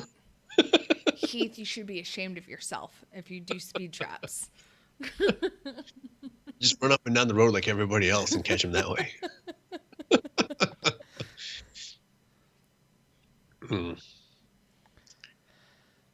Right now, we wait for. Hopefully, Heath is still listening. Right, I hope so. I'd say yes. Legally, it's obstruction, but it's up to the DA to prosecute. Fucking DA, goddamn California. Well, DA everywhere. Huh? DA's everywhere, but DA in California, it'll probably nuts. slide. What? In California, it'll probably slide, but getting that question getting that question to the DA for them to do anything about it is where you would have your issue. If there's a ballsy enough prosecutor to take it to the DA. Oh, I'd hope so. Like, if there was someone who was really just tired of California shit, they'd probably fucking do it. Oh my God, that'd be awesome. And I know for a fact there are Republicans in the Bay Area. I know for a fact there are. Because, again, that's where I grew up. Right. I fucking grew up there. Okay. So here's my question, though. Got it. So finding that prosecutor to bring the charges, right, to the DA, and for the DA to say, yes, we're going to do this. Okay, so there's that piece of it. Now, getting it through the actual court system would be a whole nother fight. Yeah. Actually getting it through a court system. Oh, not to mention being found guilty by, peers in that system. I mean, if it goes to trial and they don't do a settlement. No, I bet you. For this case, they'd probably go to trial and be found not guilty. You think so? I think so. Now, what the prosecutor could do is they could get a change of venue. They could ask for a change of venue, and hopefully it'd be granted, and take it somewhere. And then it get tried there. And then you'd probably get a much fairer outcome, a much fairer look at the case itself. And, your chances of guilty versus not guilty would be about the same, because it'd be looking at through non-rose-colored lenses at that point, because it's outside not only that area, but outside California, which we know leans considerably left. Just slightly. Just slightly. Indubitably. But yeah, no, I think it's a fucked up situation. Yeah. I think federal charges should come down from ICE itself, or the Attorney General, Jeff Sessions, should look into it as well. Oh yeah. But I fully agree. I think federal level charges need to be brought down, like you said, from Jeff Sessions. Right. The boss of our, even, right? Because he's the head of ICE, right? Yeah. Well, he's the Attorney General, so basically he is the supreme lawman of the U.S. Yeah, so he needs to go and be like, listen here, hooker, the fuck happened? Like, what the fuck are you doing? I'm trying to uphold the law. Why are you being a cunt. And then just kind of see where it goes from there. Yeah. Yep. And I think, honestly, it would be best if you use those words exactly. Those exact words? Yeah. Yeah. Awesome. Like, just straight up call her a cunt. I got some breaking news. Oh. Yep. So this is updated as of it's been breaking for a while, but the story is as of 11 minutes ago. Pause that. Okay. Letter opened at Virginia's Joint Base Meyer Henderson Hall triggers hazmat situation. 11 feel ill. Investigators are looking into an apparent hazmat situation at Joint Base Meyer Henderson Hall in Fort Myer, Virginia, after a number of people began feeling sick after opening the letter, officials said.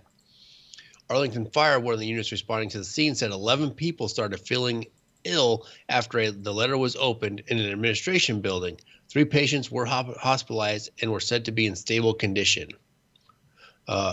According to the U.S. Marines, personnel took preventative measures, quote unquote, and evacuated people from the building.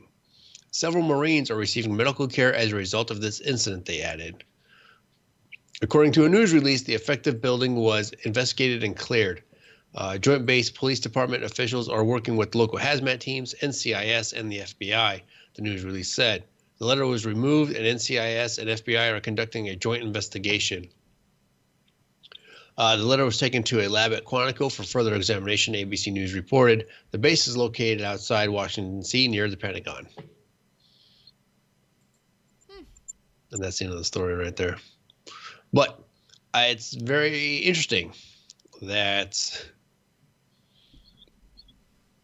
Yeah, what was it? So last week, while you were out out recovering. Yeah, I was sick as fuck last week.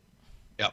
That those 2 incidents happened with the letters, not only to. I have no idea what you're talking about. If I'm completely honest, I have no idea. I know you sent me your show and I uploaded it.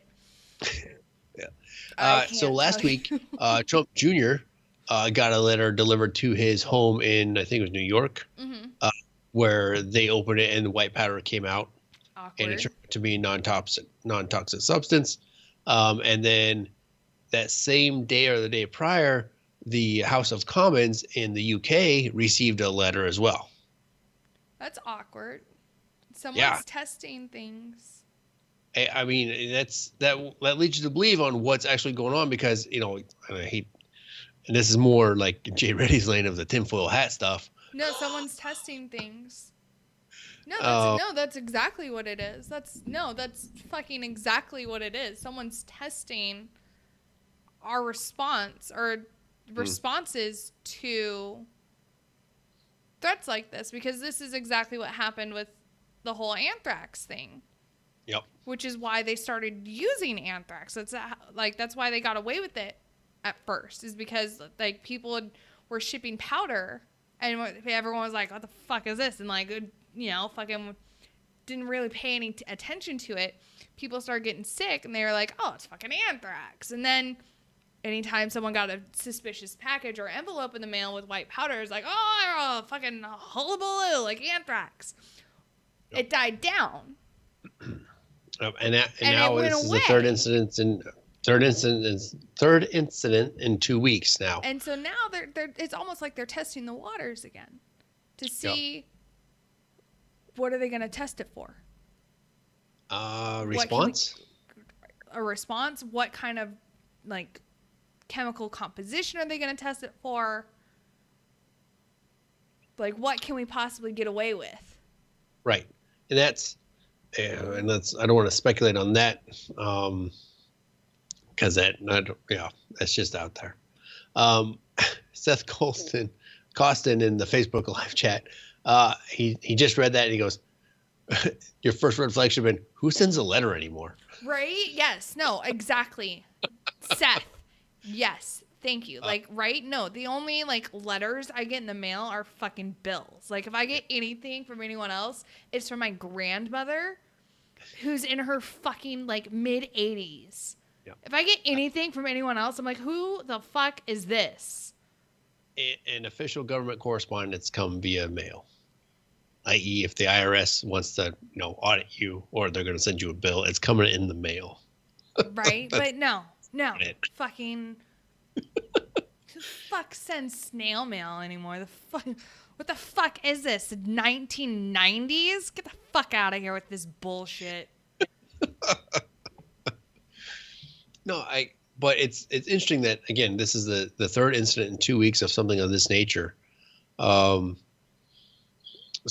and again, we saw it shortly after 9/11, all that kicking up with the letters sent to Congress and things like that.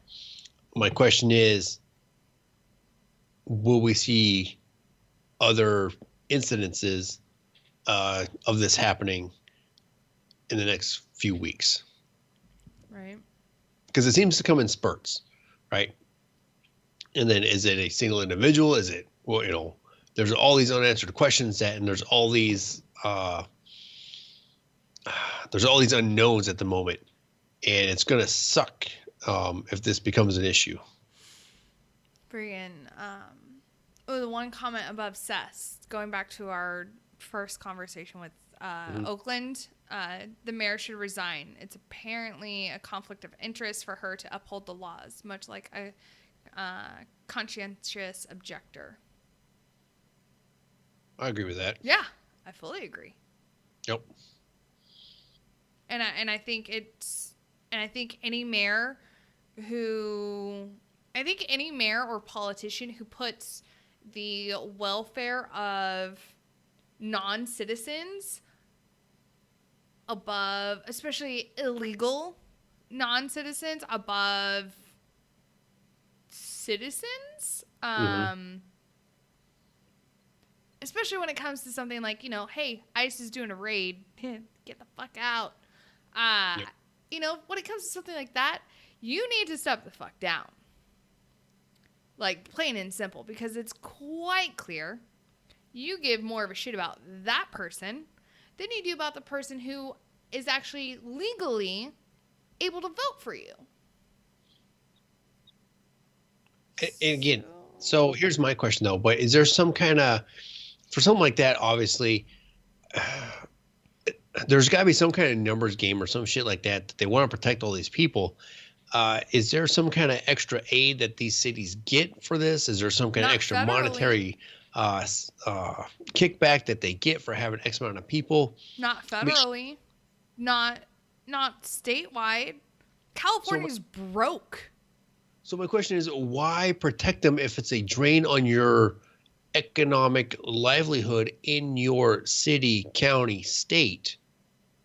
Because it's mean if you kick them out. Duh. No, literally, it is mean if you kick them out. That makes no sense economically. I'm fully aware. Oh, fuck. Economically, logistically, it makes no sense to keep them. Like, logically, it makes no sense. However, because we all want to freaking ride the feelings train, it is mean to kick them out. Did you just say the feelings train? Yeah, I did. Okay, just making sure. And Christopher brings up a great point. Votes. They're not supposed to be able to vote. That doesn't fucking stop them. I'm just saying they're not supposed to be able to vote. Yeah, no. Teenagers are not supposed to be able to drink alcohol either. It doesn't stop them. Kids are not supposed to be able to eat Tide Pods either. It doesn't fucking stop them. Oh, criminals aren't supposed to be able to get guns. It doesn't fucking stop them. Oh, hold on. So what? Oh, man. So here we go. I think we're going to get one in tonight. Oh, we got a rant. Yes. So here's what kills me, right? So 3 weeks ago, prior to the Parkland shooting, right? Yes. Congress was bitching at Tide. Dude, I talked about this on Friday. Did you really? Yeah. Shit. I did. No, like legit. I was like, seriously, like 2 weeks ago, I was like, these lawmakers were all about how we have to change fucking Tide Pods because they look too much like fucking candy. And now all of a sudden 16-year-olds can tell us what the fucking Constitution is supposed to be about.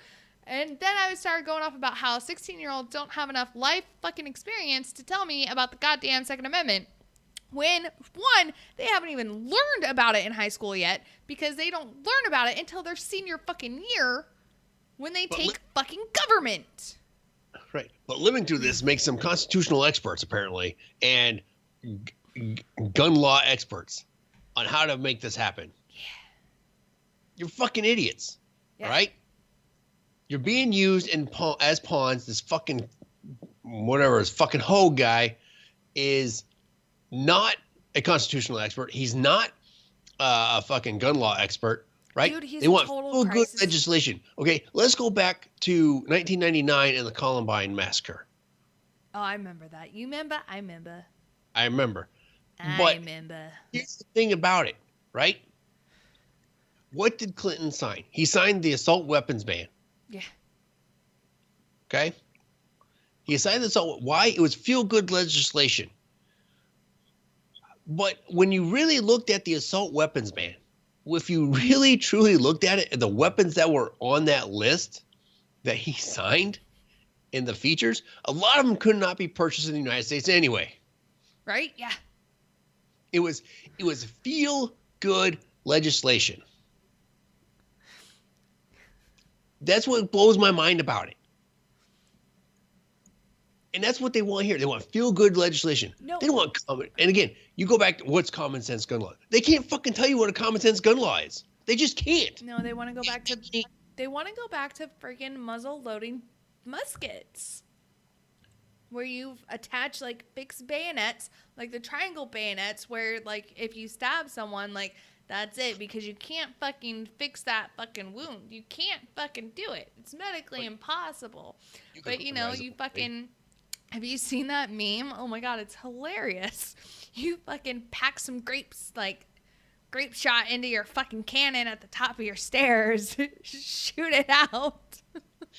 Gotta pack down that fucking muzzle loader. Tally-ho!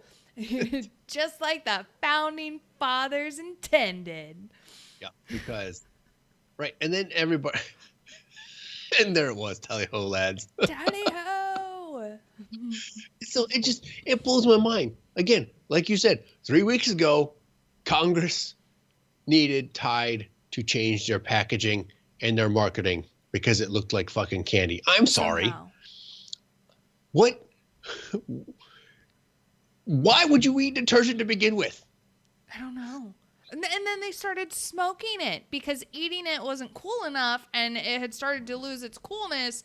So then these geniuses started to smoke it and put it in their vapes. And I'm like, these people are allowed to vote. Yeah. What? Why? And again, you know, ICE brought this up last night is, you know, they want to raise purchasing a weapons age to 21, right? You know what? You know what else goes to 21? Everything. And I agree with ICE on this. Yeah. The voting age goes to 21. Driving, 21. Alcohol, 21. Service, 21. Everything goes to 21. You want to fucking play that card? Let's do it. Let's fucking everything goes to 21. You are no longer considered an adult until you are 21 years of age. Congratulations. You are still a fucking child at 20 years old. Yep. Fuck yeah. Let's fucking do it. Oh, hell yeah. Need mommy and daddy to sign your permission slip. Yep.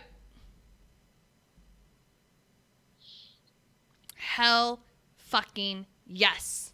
So again, I'm all for it. And that's, again, that goes back to the mindset of these kids wanting to help dictate legislation and whatnot and walk out and all this other garbage, right? Got it. You want to play this game? You want these changes? There are secondary and tertiary effects that you are not thinking through. No. Because you are young and don't understand. Well, and that's just it though. They're fucking 16. So and like I said on Friday, what are they learning about right now in school? At 16 at 16 years old, what are you learning about, especially in social studies? You're learning about different government styles. Yes, at 16, your sophomore year in school, you are learning about different government styles. One of them that you are learning about right now is socialism and communism. And to every 16-year-old, socialism and communism is the best thing in the world because, again, everything in theory is equal. Right. You know what? Send those people to those.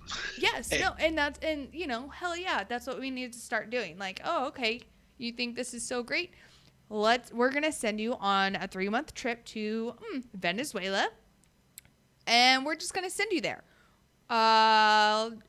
If you survive, congratulations. If you don't, well, good luck. Yep.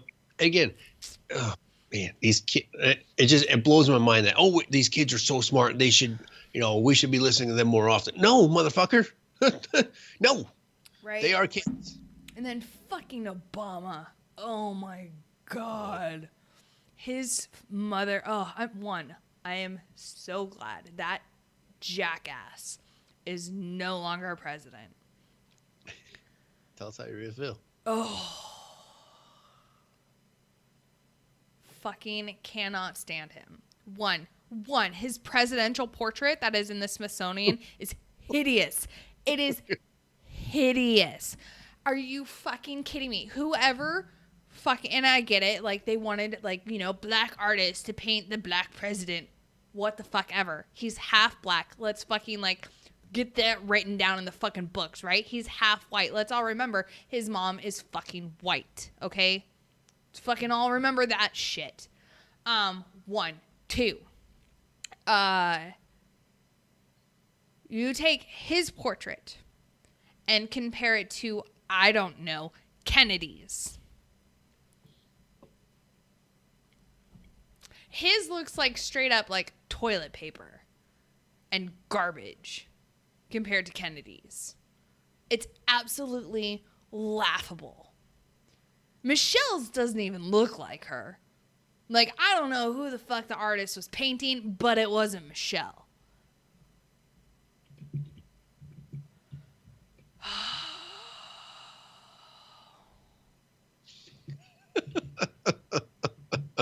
Oh God, it's just so bad. It's just the whole thing. And just like he looks like he's on a fucking toilet about ready to drop a deuce. What is it? And the title of his portrait, I kind of want to take it from the movie Elf, where it's like you sit on a throne of lies, and that's the title of his portrait. Like, you sit on a throne of lies.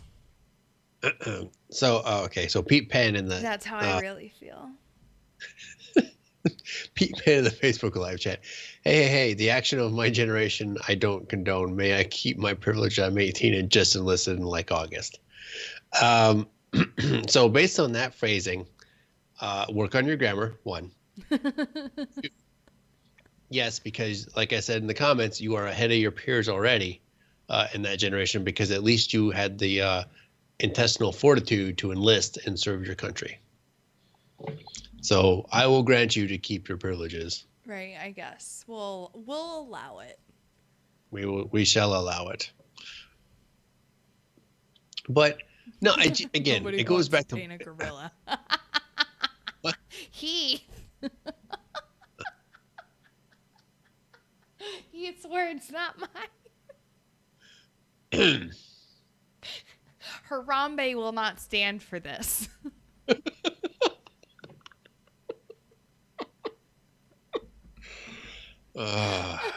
May he rest in peace.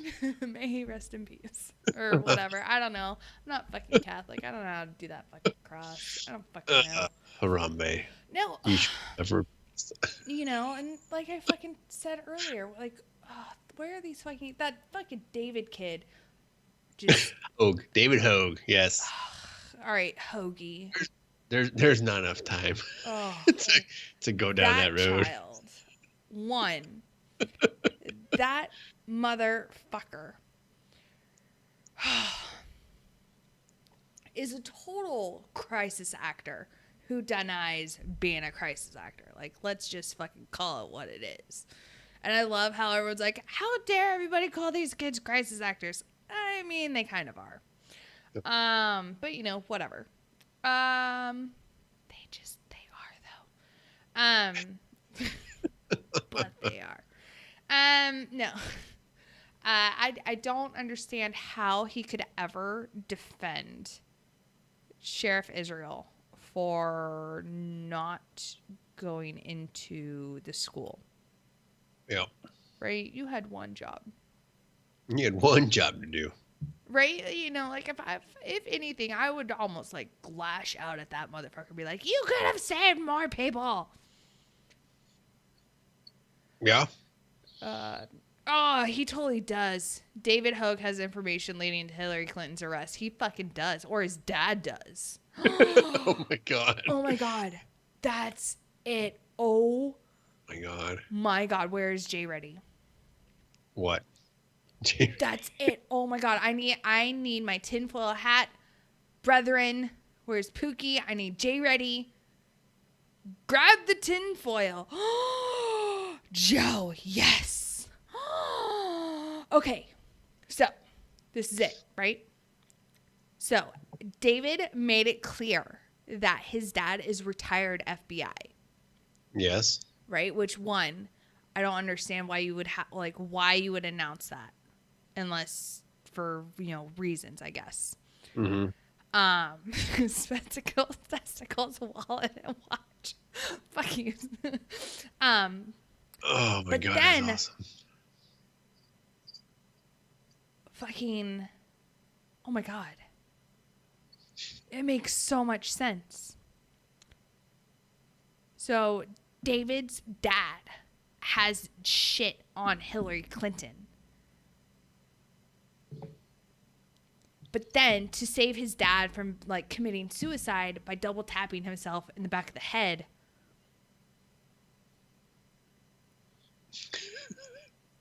David has to go and say all these things on, live TV and, say all this shit scripted that Hillary has, laid out for him to save his dad. Boom. Case closed. You're welcome. Oh my God. And they'll still both be dead by Saturday. Mm-hmm. Self-inflicted gunshot wound to the back of the head. Hell yeah.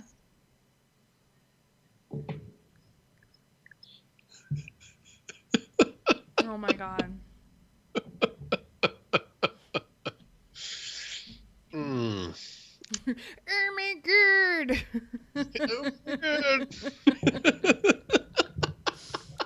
He's got white stains too. It'll be her downfall. Oh my God. Double tap the back of the dome, filed a suicide.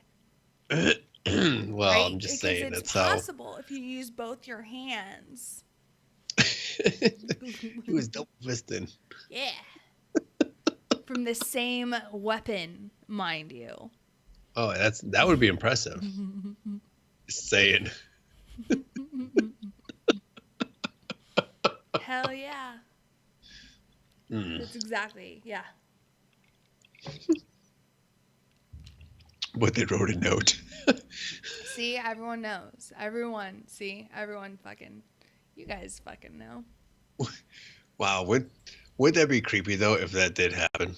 Not that I wish ill on anybody. I'm just saying. I mean, I'd fucking laugh my ass off. It would just be. I mean, okay, I wouldn't laugh, but at the same time, I'd be like, oh shit. It's too much Boondock Saints. Right? Why do you need a fucking rope? Everyone needs fucking rope. That's the best fucking scene. Oh, I guess we needed the fucking rope. I guess we needed the fucking rope, didn't we? The fucking rope.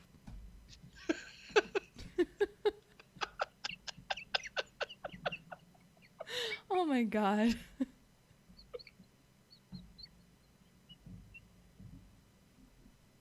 I had fun with you, Great Cloud. Oh. Even though you almost died a couple times. Oh, yeah. Oh, man. It's fucking... The fucking rope, man. Anyways. Oh. Rampage. Oh. Oh, I have my phone tapped. You have no... Right? Hell yeah. Shit, I'm gonna have the FBI fucking storm my house now. No, you'll be fine. It's fine. It's fine. All right, you guys. It's time for housekeeping. So tonight is Tied Up Tuesday with myself, Minx. Down there is Gray Cloud. Tomorrow we don't have a show. We don't. What are you gonna do? Laugh the last two to death? Funny man.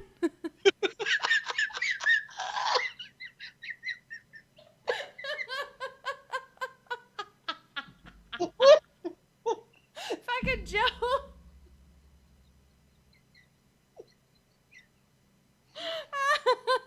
I love that movie.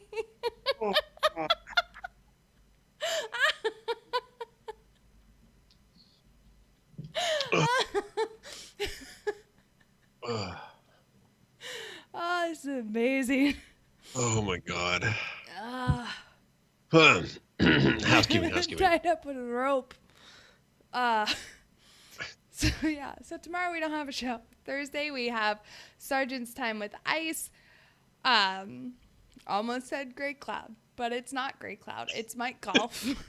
Yes. Talk Because Madness. at school I cannot do Sergeant's Time. And then Friday we have Friday Night Freedom, which is what I wanted to call tonight's show. With myself and Pookie. Get it together, Minx. Shut up, Heath. Snort count started. Fuck off.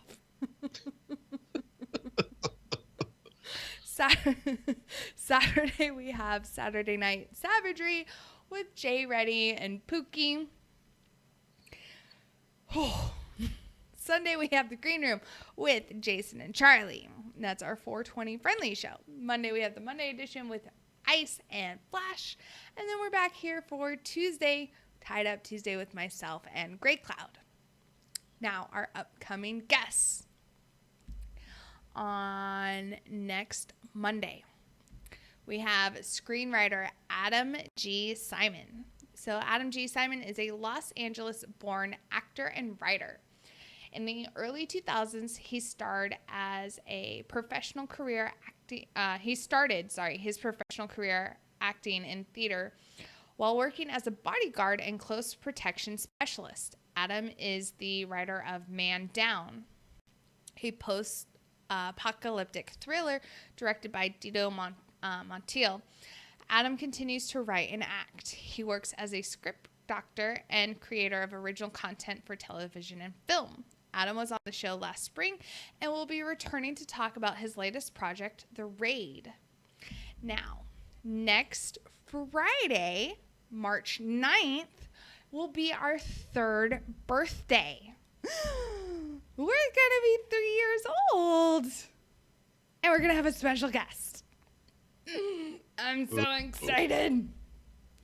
That's going to be awesome. I'm not telling you who it is until Friday. Because it's a secret. And I'm the only one allowed to know.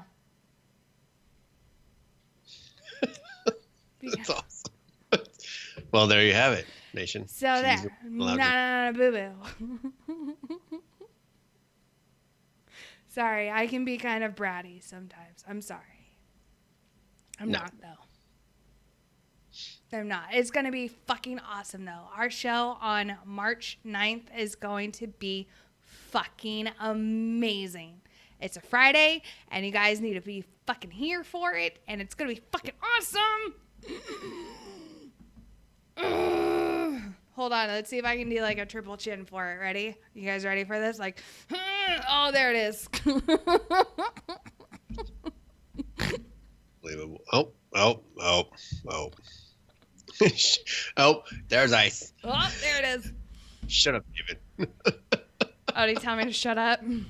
Shut up, David. Not you. Shut up, No, David. Shut Oh. up, David. That's wait, exactly. That's Ice's new hashtag. Is shut up, David.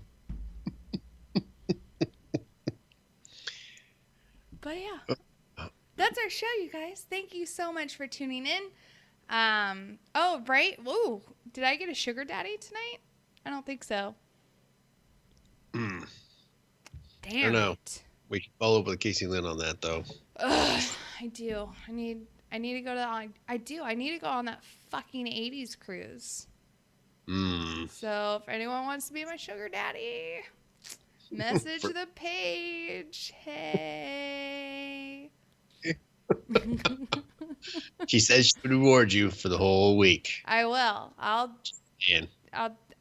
give out sugar and whatever. Whatever. Wait. No.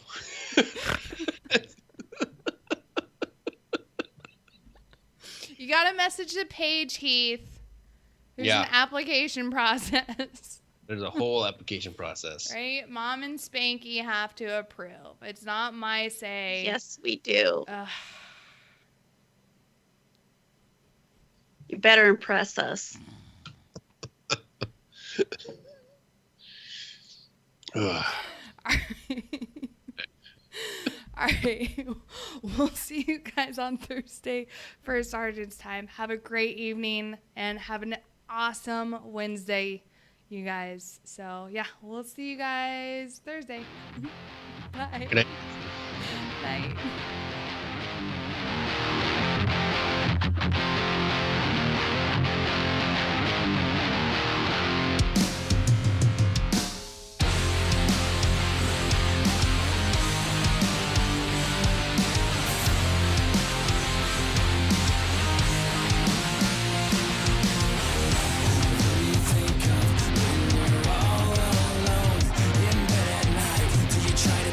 Yourself that everything's gonna be alright. Can you feel that there's a fire?